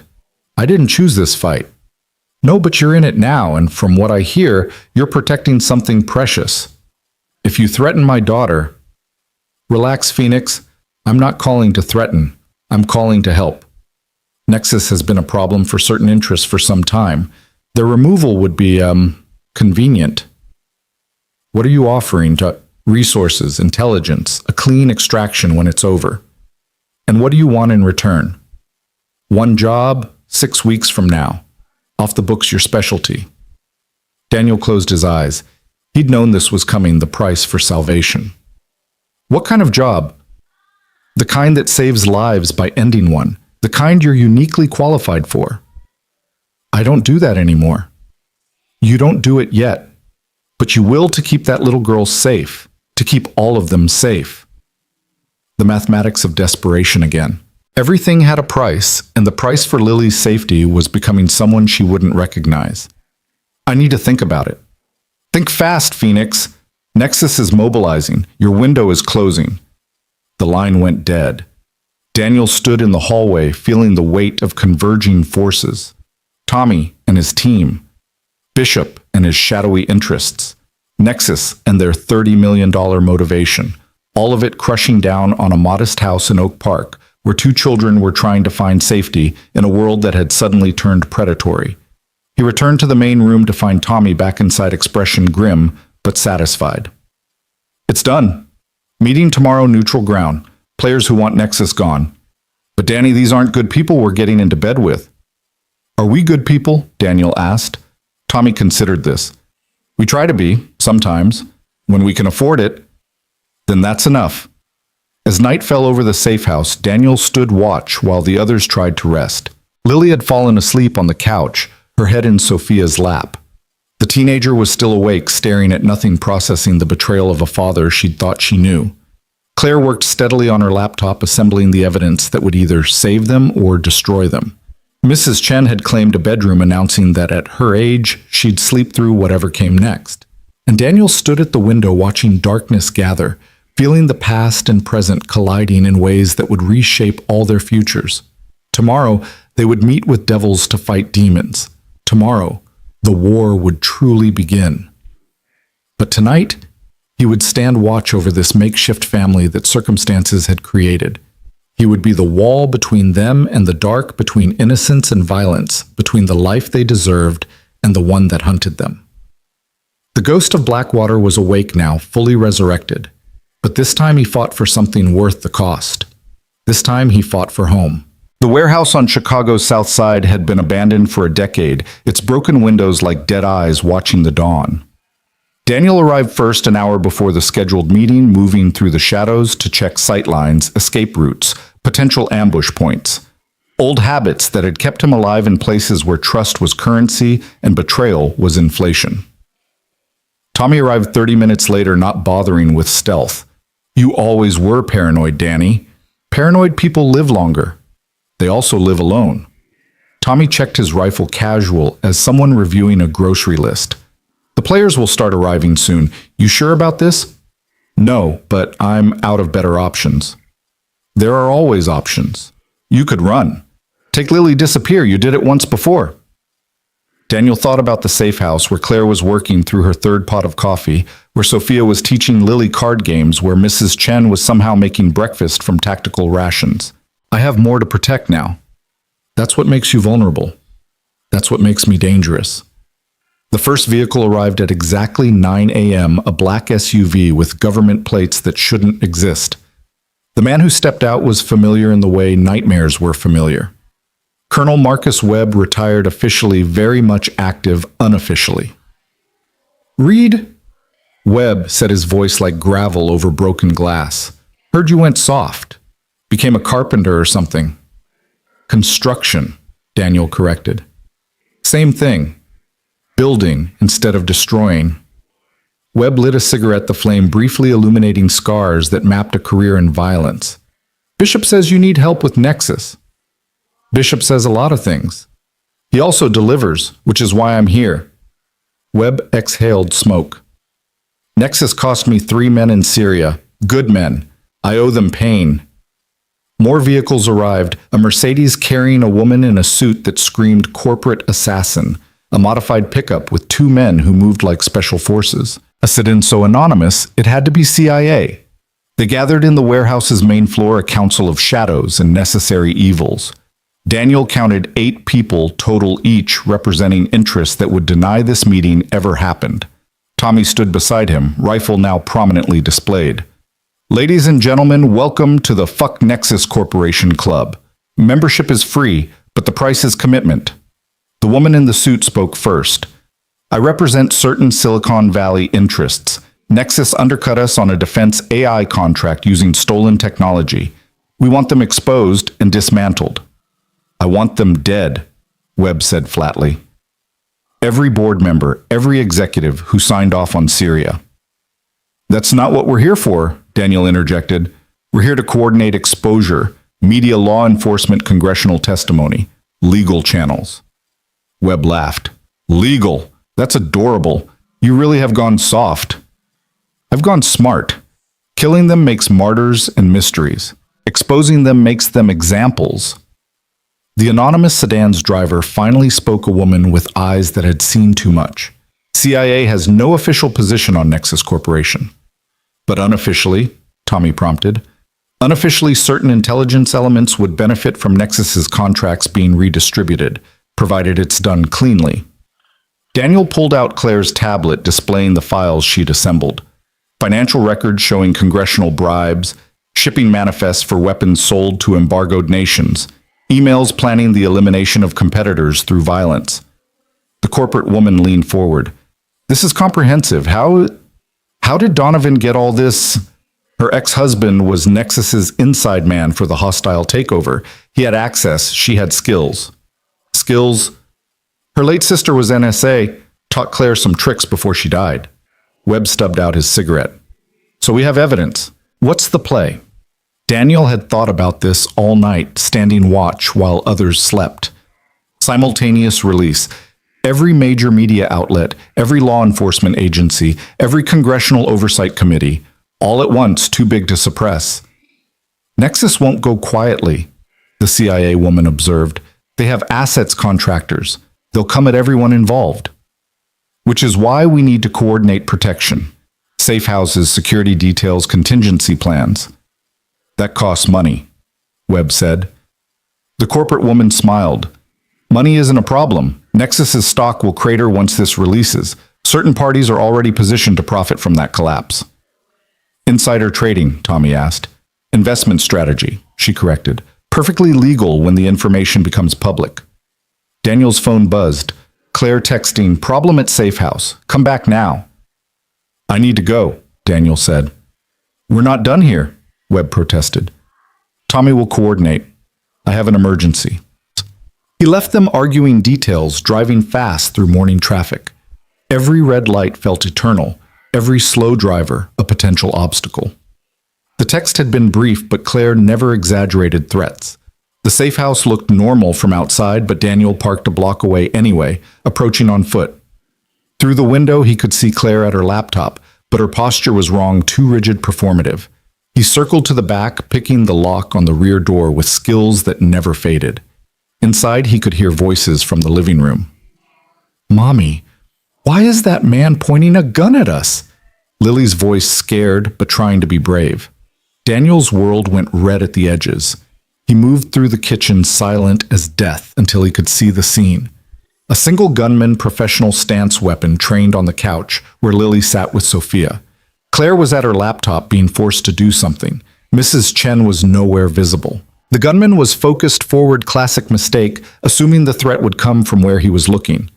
Daniel crossed the room in 3 steps, his arm around the man's throat before he could react. The gun dropped and Daniel applied pressure until the man went limp. "Daddy!" Lily ran to him, burying her face in his chest. "It's okay, Butterfly.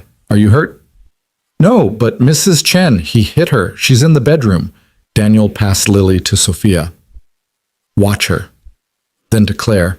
"What did he want?" "The files. He wanted me to delete everything, all the backups." Claire's hands were shaking.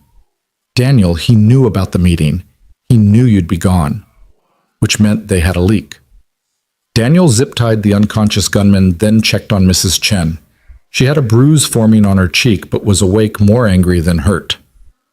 "In my day, thugs had manners," she muttered. This one just walked in, no courtesy at all. Daniel's phone rang. Tommy. "We have a problem," Tommy said without preamble. "Webb's dead, shot leaving the warehouse. Professional hit." "When?" 10 minutes ago. Danny, they knew about the meeting. They're cleaning house." Daniel looked at the unconscious gunman on his floor. "They're not the only ones. Pack everything. We're moving. Now." "Where?" Daniel thought fast. Every safe house would be compromised, every ally potentially turned. There was only one place Nexus wouldn't expect, one sanctuary they couldn't have predicted. "The church," he said. "St. Mary's on the west side." "A church? Danny, have you lost your mind?" "Sarah's buried there. Father Miguel knows me. It's the last place anyone would look. It's also the last place that's defensible. Sometimes the best defense is being where they don't expect." He ended the call and turned to Claire. "Can you drive?" "Yes." "Take everyone to St. Mary's Catholic Church on Western. Ask for Father Miguel, tell him Daniel Reed needs sanctuary." "What about you?" Daniel looked at the gunman, starting to stir. "I need to have a conversation." "Daniel, go, now, protect the girls." Claire hesitated, then nodded. She gathered everyone quickly, efficiently. Lily didn't want to leave him clinging until he knelt down. "Butterfly, I need you to be brave. Go with Claire and help take care of Mrs. Chen. Can you do that? Will you come find us?" "Always. I'll always find you." After they left, Daniel dragged the gunman to a chair, securing him properly. The man came to, slowly, professionally, no dramatic gasping, just eyes opening and immediately assessing. "You're Reed," the man said. "Not a question." "I am. You're Nexus. Independent contractor. They pay well." "Not well enough for what's coming." Daniel pulled up a chair, sitting close enough to be intimidating but not threatening. "Here's what's going to happen. You're going to tell me how Nexus knew about the meeting. Then you're going to tell me their next moves. Or what? You'll torture me, kill me." The man seemed amused. "I've been through SEER training, buddy. You don't scare me." "I don't need to scare you." Daniel pulled out his phone, showing a photo of the man's driver's license, which he'd taken while the gunman was unconscious. Michael Torrens, age 34, lives in Naperville, married to Jennifer, dental hygienist. 2 kids, Michael Jr., age 8, and Ashley, age 6. The man's amusement vanished.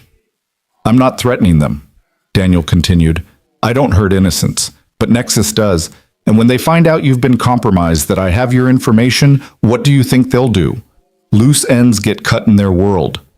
Torrens was quiet for a long moment. "You're offering protection.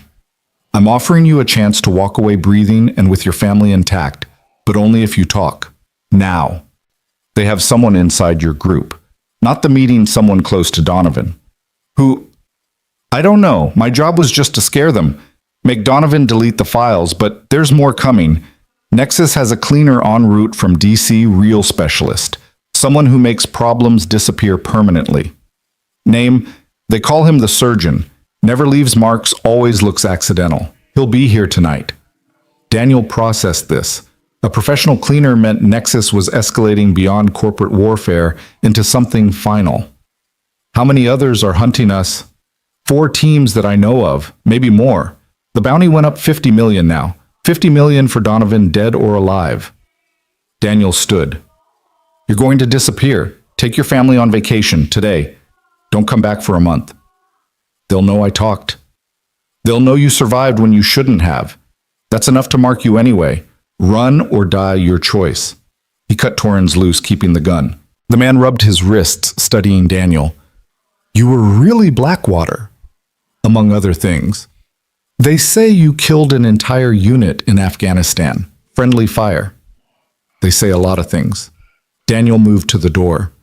30 minutes, then I call Nexus and tell them where to find you. Use the time wisely. St. Mary's Catholic Church stood like a stone prayer in a neighborhood that had forgotten God. The building was old solid, a relic from when the area had been Irish Catholic instead of gentrified hipster. Daniel parked 3 blocks away, approaching carefully, but the streets were empty except for morning joggers and coffee seekers. Father Miguel was waiting at the side entrance, an old man whose eyes had seen suffering and chosen compassion anyway. Daniel, it's been too long. Father, thank you for this. Your friends are in the basement. The young one, Lily, she asked if her mother was here. Daniel's chest tightened. Sarah's been gone 3 years. I know, but the child seemed to think she might be visiting. The priest studied him. She understands death, but not its permanence. She still believes in miracles. Don't we all? The church basement had been converted into a community shelter years ago. Cots, blankets, a small kitchen. Claire was at a folding table, laptop open, working. Sophia sat with Lily, teaching her a card game.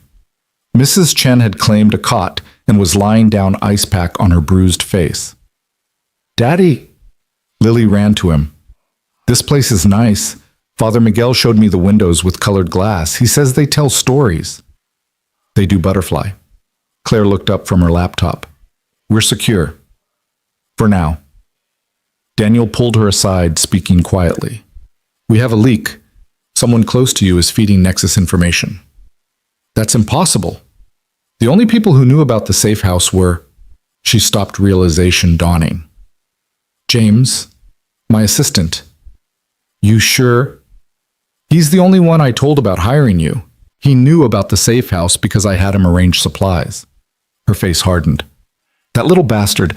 I gave him everything, job, mentorship opportunity. Nexus probably gave him more. We need to move fast. The files, are you ready to release them? Almost. Another hour to coordinate with media contacts. Daniel checked his watch. The surgeon would arrive tonight. 4 teams were hunting them. And somewhere James was feeding their every move to the enemy. His phone rang. Tommy. Danny, we have a bigger problem. The other players from the meeting, 2 more are dead. The corporate woman, one of the special forces guys, professional hits all within the last hour. They're eliminating everyone who could expose them. Which means we're next. I'm coming to you. No, stay mobile. Keep moving. Daniel thought fast. Tommy, I need the team. Everyone you trust. Combat ready. You said no violence. That was before they started killing children's guardians. How many can you get? Maybe 6, 7 guys, all solid. Bring them to the church tonight, full tactical. You're making a stand in a church. I'm making a statement. They want to play, we'll play. But on ground, I choose. After ending the call, Daniel found Father Miguel in the sanctuary kneeling before the altar. Father, I need to ask something terrible. The priest rose slowly, joints protesting age. You're going to bring violence to this holy place. Men are coming to kill innocents, children. I need to stop them. Violence begets violence, Daniel. You know this. Sometimes violence prevents greater violence. Sometimes the sword protects the innocent. Father Miguel was quiet for a long moment, then walked to a statue of Saint Michael, the archangel with his sword raised against evil. The church has always struggled with this balance: protection versus peace, justice versus mercy. I'm not asking for permission, Father. I'm asking for forgiveness. After. You assume there will be an after. There will be. For Lily, there has to be. The priest touched the statue's base. Saint Michael, defender of the innocent. Perhaps God works through flawed instruments. I'm definitely flawed. But you're here, protecting those who cannot protect themselves. Father Miguel turned to him. The church has hidden refugees before. During the Second World War, during the Civil Rights Movement. Perhaps this is just another form of sanctuary. Thank you, Father. Don't thank me yet. If you bring violence here, you bring it on all of us. The homeless who shelter here, the families who worship here. I'll minimize the collateral. You can't minimize death, Daniel. You can only choose where it falls. That afternoon, Daniel worked to fortify their position. The church had good bone stone walls, limited entrances, high windows. He positioned furniture to create defensive positions, established sight lines, prepared fallback routes. Lily watched him work, her expression too serious for 9 years old. Are bad people coming again? Maybe Butterfly, but I'll stop them. Like you always do. He knelt beside her. Lily, if something happens, nothing will happen. You won't let it. Her faith was absolute terrifying in its certainty. Claire approached, having heard the exchange. She's right to trust you. Trust doesn't stop bullets. No, but it stops fear. And fear is what Nexus wants. They want us terrified, making mistakes. She held up her laptop. I'm ready. One click and everything goes public. Wait until tonight, when they come. You're sure they'll come? $50 million, sure. They can't let you survive with those files. As evening fell, Tommy arrived with his team, 6 men who moved like Daniel moved with economy and purpose. They wore no uniforms, carried no identification, existed in the margins between legal and necessary. Danny. Tommy made introductions with nicknames only. Brick Cowboy, Doc Whisper Gadget, and Bulldog. Daniel recognized the types, if not the faces. Men who'd been shaped by violence into instruments of precision. Men who'd lost everything normal people valued and found brotherhood in the loss. Rules of engagement. Brick asked a mountain of a man with hands that could probably crush stone. Protect the innocents. Everything else is negotiable. In a church, Cowboy had a southern drawl that made everything sound polite. Mama would whip me. Better whooped than dead, Doc observed, checking his medical kit. Daniel positioned them throughout the church, overwatch positions, kill boxes overlapping fields of fire. The sanctuary became a battlefield waiting to happen. Father Miguel watched from the altar, rosary in hand, praying in Latin. Mrs. Chen had refused to be moved to safer quarters, declaring that at her age excitement was better than boredom. Sophia stayed with Lily, the 2 girls now inseparable in their shared fear.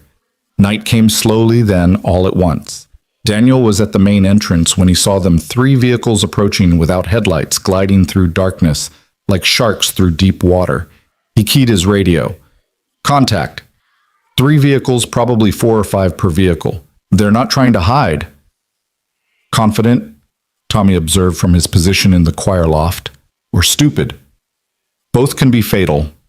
The vehicles stopped 50 yards from the church. Figures emerged, spreading out with professional precision. Daniel counted 15, maybe more. They'd brought an army for what they thought would be an execution. His phone rang. Unknown number. Mr. Reed. The voice was cultured, pleasant. I'm the man they call the surgeon. I believe you're expecting me. I am. This doesn't have to be messy. Send out Miss Donovan and the laptop. Everyone else walks away. Counteroffer. You leave now, and I don't demonstrate why I was very good at making people disappear in places nobody talked about. The surgeon laughed. Ah, yes, the ghost of Blackwater. Tell me, Mr. Reed, how many men did you really kill in Afghanistan? 12. They were selling weapons to the Taliban, weapons that killed Americans. Command wanted it handled quietly. And you handled it. I did what was necessary. As will I. You have 5 minutes to reconsider. The line went dead. Daniel looked back at Claire, who was listening from the doorway. Send it, he said. All of it. Now.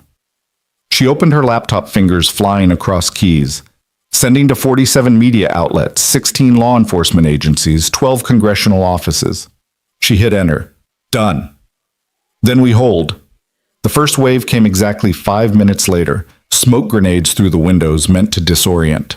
But Tommy and his team had dealt with worse, in places where the smoke was white phosphorus and the stakes were national security. Movement north entrance, Whisper reported, his voice barely audible even through comms. 3 more west side, Gadget added. Hold fire, Daniel commanded. Let them commit. The attackers flowed in like water, finding cracks professional but predictable. They expected scattered civilians, not organized resistance. The first one through the north door took a tranquilizer dart from Doc Non-Lethal as promised to Father Miguel. But the second one met Brick's fist, which was arguably worse than a bullet. Contact rear cut, Bulldog announced, his rifle barking twice. The church erupted. Not chaos orchestrated violence, contained and precise. Tommy's team moved like a machine, each part supporting the others. Daniel stayed central, coordinating until he saw movement toward the basement stairs, toward the girls. He moved, intercepting two attackers who'd flanked the main fight. The first one saw him coming, raising his weapon, but Daniel was already inside his guard. Palm strike to the throat, knee to the solar plexus, elbow to the temple. The man dropped. The second attacker was faster, better. They traded strikes, a brutal dance in the church aisle. The attacker pulled a knife, slashing in patterns that spoke of training. Daniel caught the wrist, redirecting the blade into the attacker's own thigh, then dropped him with a chokehold. "Daddy!" Lily's voice from the basement. Terror, pure and sharp. Daniel ran, taking the stairs 3 at a time.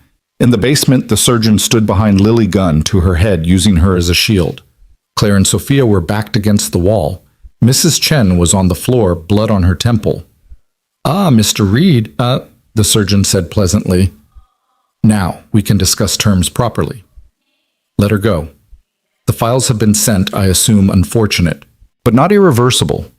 Nexus has resources. Media can be influenced, stories can be buried, but we need Ms. Donovan to recant publicly. Say it was all fabricated." "That won't happen," Claire said. "It will, or this child dies. Then the older one. Then the old woman. I'll leave you for last, Ms. Donovan, so you can appreciate the cost of your principles." Daniel calculated angles, distance, probabilities. All bad. The surgeon was a professional, using Lily's small body perfectly as cover. "Daddy?" Lily said, her voice small but steady. "Remember what Mommy said." Sarah's words from her hospital bed, holding their daughter's hand. "Sometimes, baby, we have to trust that falling is just flying in a different direction." Lily went completely limp, dropping like dead weight. The surgeon, surprised, adjusted his aim downward for a split second. Daniel moved. The knife left his hand before conscious thought, a 10-foot throw that Sarah would have called impossible. It took the surgeon in the shoulder, spinning him back. His gun fired the bullet, sparking off concrete inches from Lily's head. Daniel crossed the distance in 2 strides, driving the surgeon into the wall. They grappled, but the knife wound had weakened the assassin's right side. Daniel pressed the advantage, brutal and efficient, until the surgeon dropped unconscious or close to it. "Lily!" He scooped her up, checking for injuries. "Are you hurt?" "No, Daddy. I remembered Mommy's story about trust falling." She was crying now, the brave facade cracking. "Was that right?" "That was perfect, Butterfly. Perfect." Footsteps on the stairs. Tommy appeared, rifle ready. "Clear upstairs. They're pulling back." "How many down, shit?" 6 captured, 3 wounded, rest retreated. Our side, minor injuries only. Doc's patching people up. Daniel looked at the surgeon, unconscious and bleeding. "Call 911. Multiple casualties, terrorist attack on a church. Let the media sort it out. The cops will have questions, and Claire has answers. Nexus Corporation just attacked a church to silence a whistleblower. That's the story that'll run beside their leaked files." An hour later, the church looked like a crime scene, from a movie police tape, ambulances, news vans already gathering.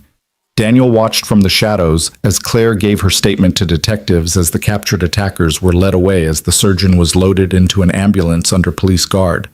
Father Miguel found him in the sanctuary, looking at the damaged windows, the blood on sacred ground. "I'm sorry," Daniel said. Are you sorry it was necessary?" Daniel considered. "Both. That's honest, at least." The priest looked at the statue of St. Michael. "Evil came here tonight. It was met with resistance. Perhaps not the resistance I would choose, but effective nonetheless. Father, I need one more favor. Besides sheltering fugitives and allowing violence in God's house, I need you to marry us." Father Miguel blinked. "I'm sorry." Daniel pulled out a ring, simple silver, purchased from a pawn shop that afternoon with the last of his cash. "Claire Donovan, I need you to marry us. Tonight." Daniel, marriage is a sacrament, not a tactical decision. It's both. If we're married, she can't be compelled to testify against me, and I can't be compelled against her, but also, he looked through the doorway to where Claire was holding Lily, both of them wrapped in shock blankets surrounded by chaos, but focused only on each other. Also, when you find someone willing to stand in hell with you, you don't let them go. She's agreed to this. I haven't asked yet. Father Miguel almost smiled. You're proposing marriage after a gunfight in a damaged church with police everywhere. Can you think of a more honest moment? No pretense, no illusions, just truth and choice. The priest sighed. I'll need witnesses. Tommy and Mrs. Chen. It's highly irregular. Father, nothing about tonight has been regular. Daniel found Claire outside giving her last statement to the police. When she finished, he pulled her aside. We need to talk. About what happens next, I've been thinking with the files, Public Nexus will have to focus on damage control. They can't afford to keep hunting us. Not about that. He pulled out the ring. About this. Claire stared at it, then at him. Daniel Reed, are you proposing? I'm suggesting a merger for practical and personal reasons. Romantic, very romantic, but she was almost smiling. This is insane. Everything about the last 3 days has been insane. But you sat on my floor painting planets with my daughter. You trusted me when trust could have killed you. And when they came for us, you didn't run. Neither did you. I'm trained not to. You're not. That makes you braver. Claire looked at the ring, simple and honest against the chaos around them. What about Lily? She already asked if you were going to be her new mom. Apparently, she and Sophia discussed it and decided it would be acceptable. The children negotiated our relationship. They're practical, like us. Claire took the ring, studying it. 3 days, Daniel. We've known each other 3 days.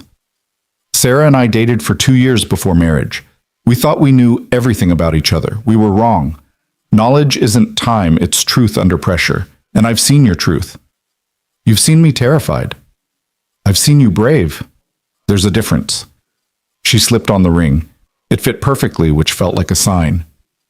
Father Miguel, waiting inside, Tommy and Mrs. Chen as witnesses. Lily, wouldn't miss it. They were married at midnight in a church with broken windows and blood on the floors, with sirens as wedding music and police lights as atmosphere. Lily stood as flower girl scattering dandelions she'd picked from the church garden. Sophia was maid of honor, still in shock, but smiling. Mrs. Chen cried, telling everyone who'd listen that she'd known it would happen from the start. Tommy was best man, his rifle leaning against the altar. Do you, Daniel, take this woman to protect and serve in corporate warfare and domestic tranquility till death do you part? Wrong words. Father Miguel corrected, but he was smiling. Right sentiment, Tommy replied. The actual vows were simple, traditional. But when Father Miguel asked about rings, Claire stopped him. I have something. She pulled off her father's signet ring worn on a chain around her neck. It's not much, but it's perfect, Daniel said, letting her slide it onto his finger. Too big, but that could be fixed. Everything could be fixed with time and intention. I now pronounce you husband and wife, Father Miguel said. May God have mercy on you both. Daniel kissed his new wife while their assembled, battered family applauded. It should have felt rushed, desperate, a decision made under duress. Instead, it felt like coming home after a long, violent journey. So, Claire said against his lips, what now? Now we disappear for a while. Let the lawyers and media sort out Nexus. I know a place cabin in Wisconsin completely off the grid. We can stay there until things calm down. All of us. Daniel looked at their strange family. Lily already calling Sophia her sister Mrs. Chen, insisting she wasn't too old for adventures, Tommy promising to visit with supplies and gossip. All of us, he confirmed. As they left the church, Claire's phone buzzed with notifications. Every major news outlet was running the Nexus story. Stock futures were crashing. Congressional hearings were being called. The $50 million bounty had become worthless. Killing them now would only confirm the truth of the exposed files. They'd won. Somehow, impossibly, they'd won. In the car driving toward an uncertain but hopeful future, Lily fell asleep between her new parents. Sophia dozed in the back, finally safe enough to rest. Mrs. Chen snored softly, claiming the entire third row. "This is crazy," Claire said softly. "This entire thing, it's completely crazy." "Crazy's relative," Daniel replied, watching the road, always watching. "Compared to my time in Afghanistan, this is downright rational. I'm serious. We just got married in a church after a gunfight with a 9-year-old as flower girl and a sniper as best man." "When you put it like that, it sounds almost romantic." Claire laughed, exhausted but real. "You have a strange definition of romance, Mr. Reed." "Mrs. Reed," he corrected. "And you haven't seen anything yet. Wait until I show you my idea of a honeymoon teaching you counter-surveillance techniques and small arms proficiency. Actually, that sounds useful. And that's why this works." She reached over, taking his free hand. The ring on her finger caught the streetlight, simple silver, making promises that diamonds couldn't guarantee. "Daniel, yeah, thank you for saving us, all of us. You saved us too. Those files, that courage. We saved each other. Is that what we're going to do now, save each other?" He squeezed her hand, thinking about the cabin in Wisconsin, about Lily having a real family, about Sophia learning to trust again, about Mrs. Chen having people to fuss over, about second chances that came disguised as catastrophes. "Yeah," he said. "That's exactly what we're going to do." Behind them, Chicago faded into darkness. Ahead, the road stretched towards something that might, with luck and determination, become peace. But even as Daniel drove toward their new life, part of him stayed vigilant. Because men like him didn't really get happy endings. They got reprieves. And somewhere in boardrooms and black sites, other enemies were taking notice of the ghost of Blackwater who'd come back to life. For tonight, though, he had a car full of family, a ring on his finger, and the knowledge that sometimes, just sometimes, the good guys won, even if they had to become bad guys to do it. The road stretched on, and Daniel Reed drove toward tomorrow, carrying everyone he'd sworn to protect. The soldier had become a guardian. The guardian had become a husband. And maybe if they were very lucky, he could just become a man. A man with a family worth fighting for. A man with something finally worth the weight of his sins. A man who'd found in the strangest possible way his way home. The cabin in Wisconsin sat on 40 acres of pine forest, invisible from the main road, accessible only by a dirt track that Daniel had swept for surveillance devices twice before allowing the family to enter. 6 weeks had passed since the church, since the marriage, since Nexus Corporation's spectacular collapse into federal investigations and frozen assets. 6 weeks of something that almost resembled peace. Daniel stood on the porch, coffee steaming in the morning cold, watching Lily and Sophia chase each other through the snow. Their laughter echoed off the trees, pure and unguarded in a way that still made his chest tight with protective instinct. Claire emerged behind him, wrapping her arms around his waist, her chin resting on his shoulder. "You're thinking too loud," she said. "Habit. It's been 6 weeks. No threats, no contact. Even Tommy says the heat's died down." "Heat never dies down.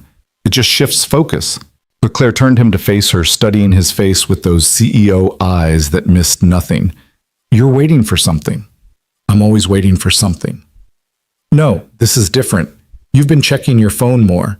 You've been teaching me and Sophia combat basics with more urgency. What aren't you telling me?"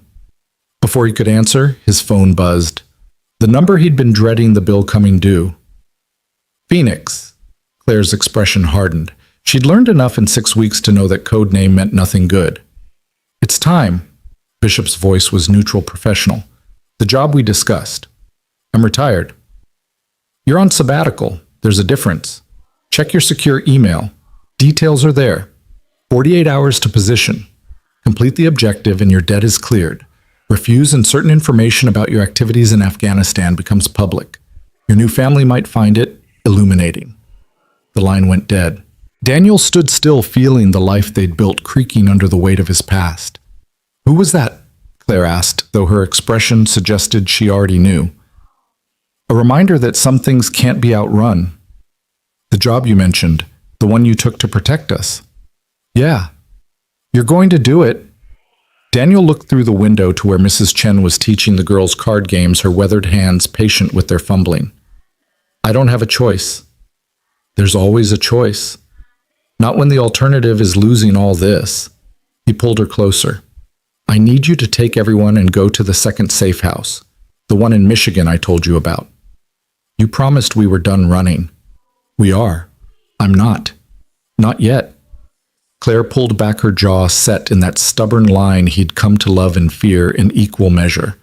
Then I'm coming with you. Claire, no. You don't get to make unilateral decisions about our safety anymore. We're married, partners. That means we face things together. This isn't corporate warfare. This is wet work, black ops, assassination.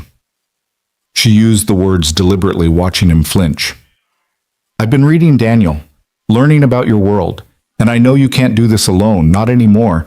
You have too much to lose now, and that makes you vulnerable. It makes me dangerous. To yourself most of all.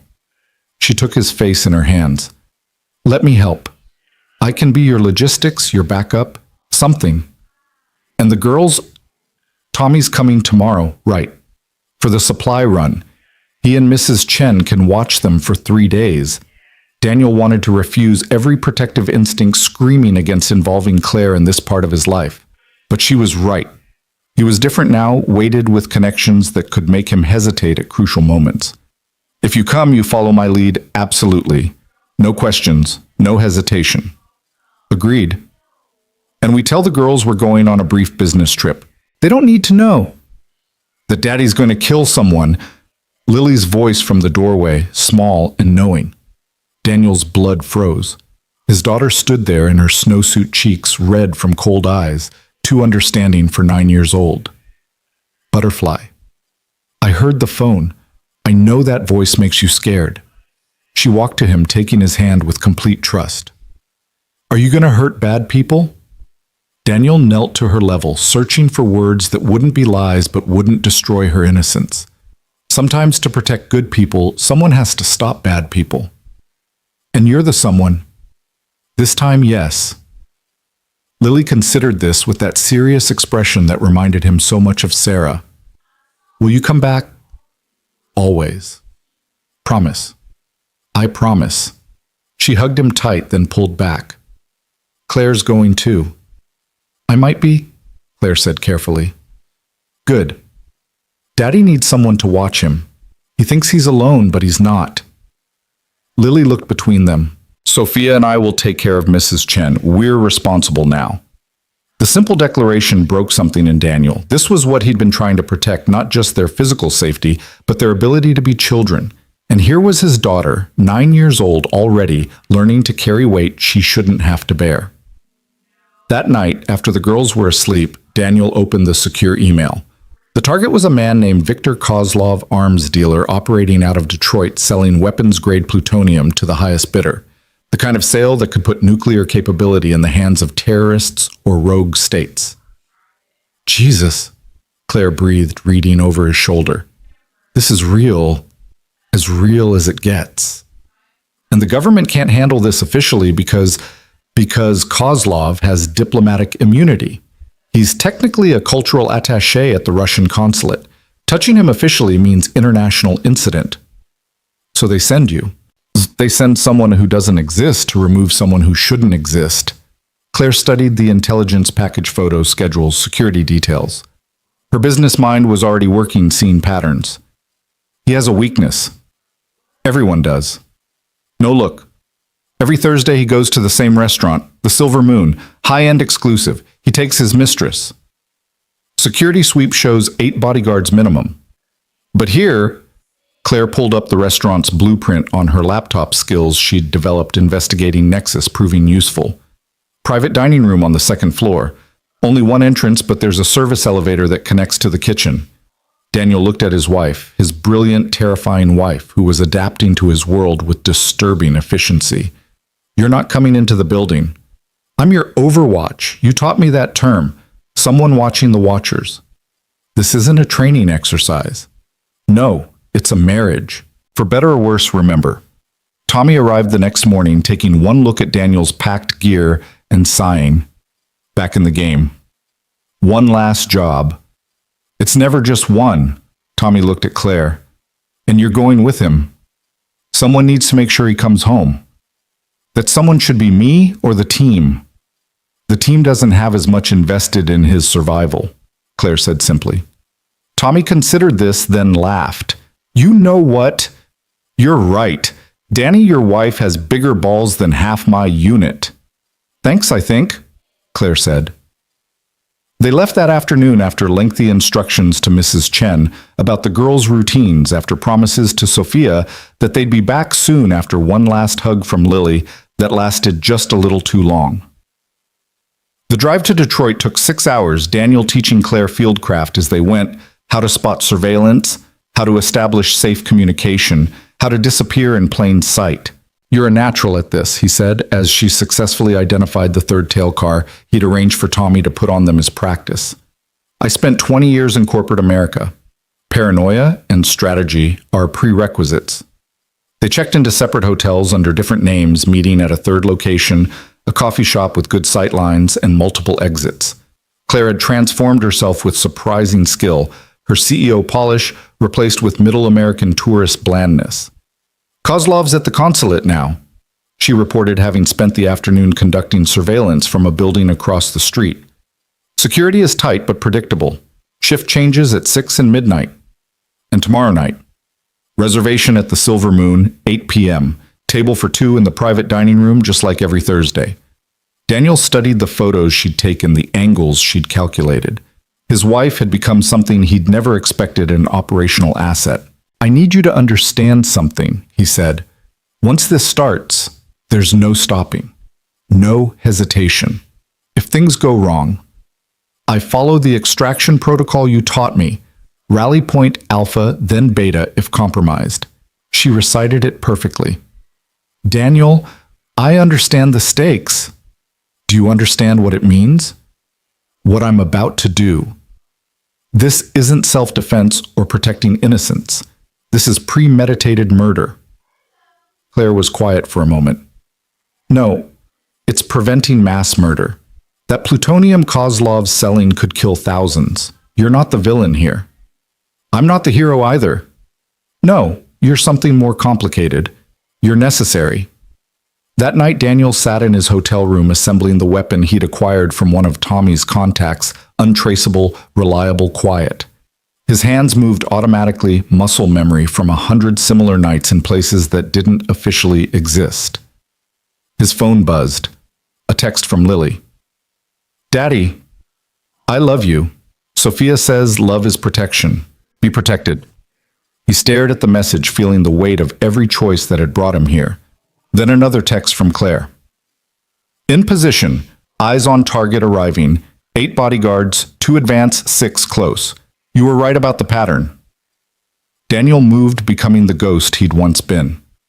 The service entrance Claire had identified was minimally guarded. One man bored, scrolling his phone. Daniel approached from behind, chokehold applied with precision. The guard went down unconscious, zip-tied and gagged in seconds. The service elevator was ancient, creaking as it rose. Daniel counted floors, visualizing the blueprint Claire had shown him. Second floor, turn left, third door. The private dining room where Kozlov held court, believing himself untouchable. The hallway was empty. Claire's doing. She'd called in a fire alarm to the kitchen, drawing staff away. 30 seconds, maybe 45, before they realized it was false. Daniel opened the door silently. Kozlov sat facing away, gesturing with a wine glass, telling his mistress about deals that would reshape global terror. 2 bodyguards flanked him, but they were watching the main entrance, not the service door. The first guard turned as Daniel entered, hand moving to his weapon. Daniel's knife took him in the throat, silent and final. The second guard managed to clear his holster before Daniel's elbow crushed his windpipe. Kozlov turned, wine-spilling eyes widening in recognition of death approaching. Wait. Victor Kozlov, Daniel said quietly. You've been judged. I have money. You have plutonium, and buyers who would use it to burn the world. The mistress screamed. Daniel ignored her, focused on Kozlov, who was reaching for something under the table, a panic button, a weapon. It didn't matter. The shot was quiet, suppressed to a whisper. Kozlov fell back, a neat hole in his forehead, surprise frozen on his face. The plutonium deal would die with him. The network scattered, the threat neutralized. The mistress was still screaming. Daniel zip-tied her to the chair. She'd be found questioned, released. Collateral witness, not collateral damage. Moving, he said into his calm. Guards responding to the fire alarm are returning. Claire's voice steady despite what she'd just heard. Main stairs compromised. Take the west fire escape. Daniel moved down metal stairs slick with Detroit winter into an alley that smelled of garbage and broken dreams. A car waited Claire behind the wheel, engine running. Drive normal, he said, sliding into the passenger seat. She pulled out smoothly, just another couple leaving dinner, but her hands were trembling slightly on the wheel. You okay? He asked. I just listened to you kill someone. Yeah. It was quieter than I expected. Usually is.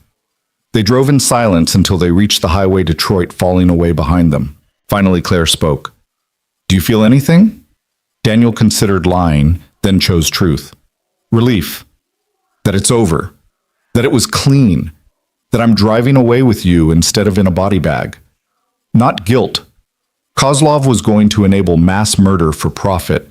Whatever guilt I might feel is outweighed by the lives saved.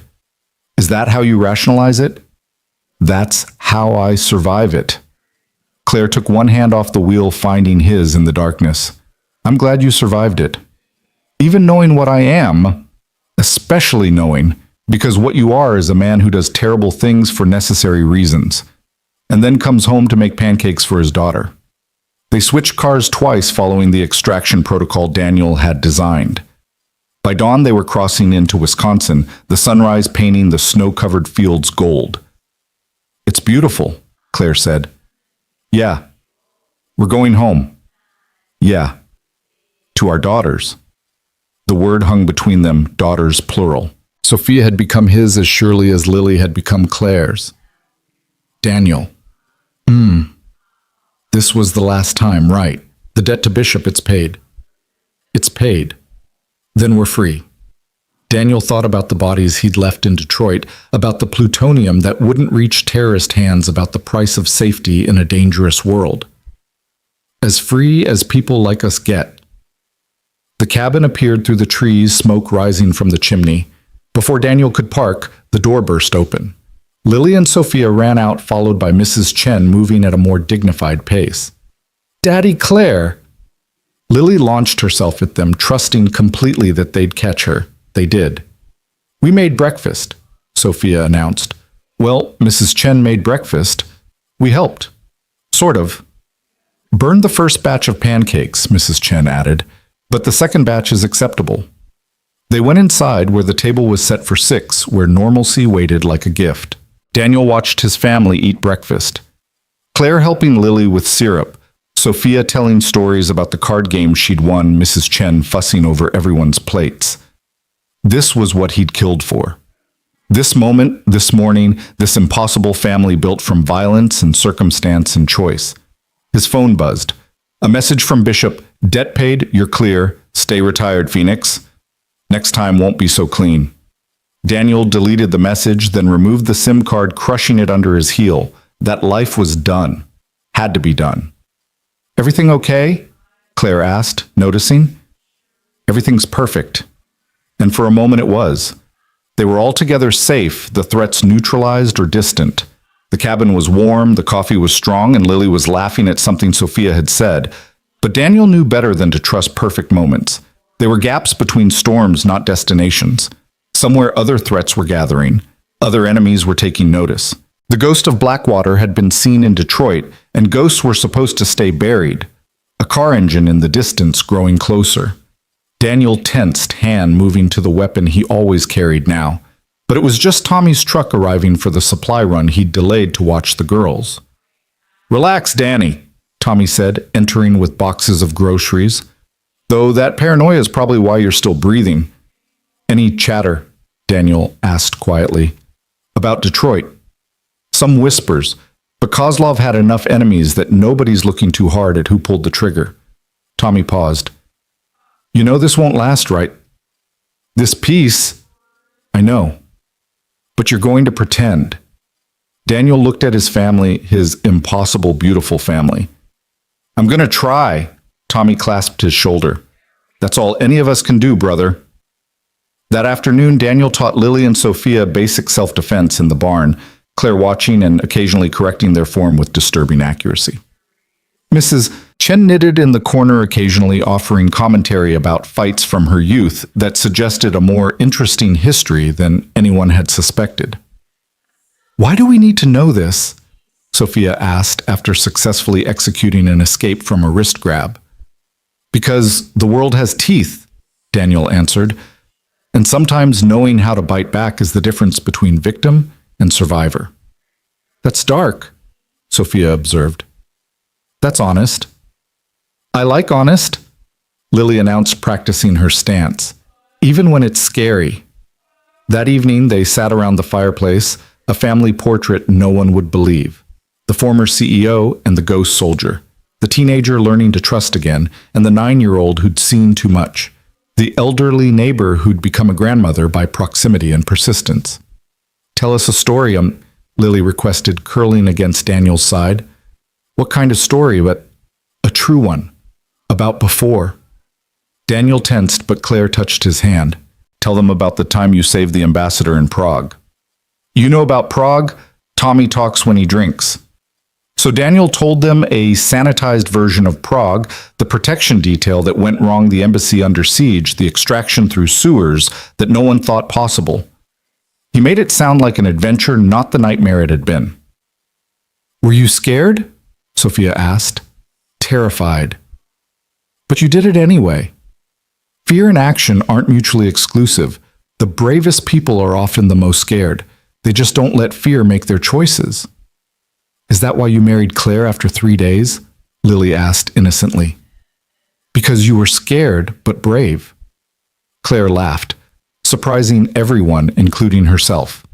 Your father proposed in a church surrounded by police with blood on the floor and sirens as our wedding march. I think we passed scared and went straight to insane. But good insane, Mrs. Chen added. The best families are built on a foundation of shared insanity.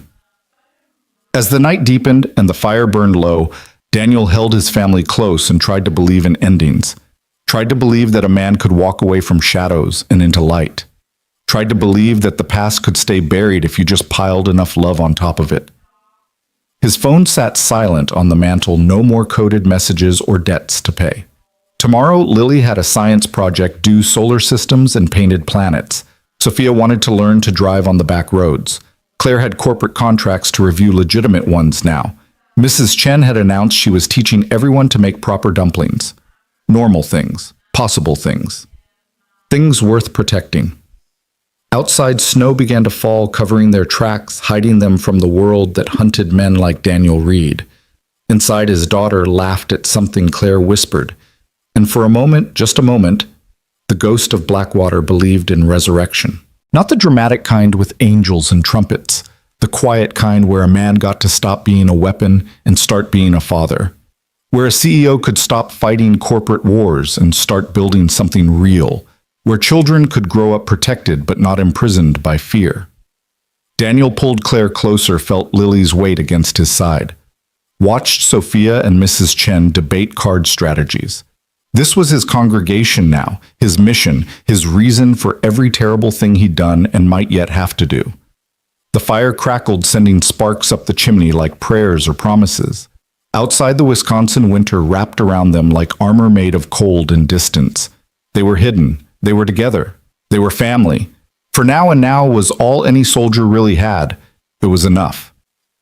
Daniel Reed closed his eyes, not to sleep, but to memorize this moment. The weight of his daughter's trust, the warmth of his wife's hand, the sound of his chosen family breathing in safety he'd bought with blood. Tomorrow would bring its own challenges. Other ghosts would rise. Other debts would come due. The world would keep turning violent and beautiful in equal measure. But tonight in a cabin hidden in Wisconsin woods, a ghost found peace. A soldier found home. A father found purpose beyond the battlefield. And sometimes, not often, but sometimes that was how the story ended. Not with explosions or victories, but with the quiet sound of a child's laughter and the steady breathing of people who'd chosen to build something from the rubble of their various wars. It wasn't a fairy tale ending. Those were for people who hadn't seen what Daniel had seen, done what he'd done. But it was real, and it was his, and he would defend it with everything he had left. The ghost of Blackwater was gone. In his place sat Daniel Reed, husband, father, protector. A man who'd learned that sometimes the greatest victory wasn't in the battles you won, but in the ones you no longer had to fight.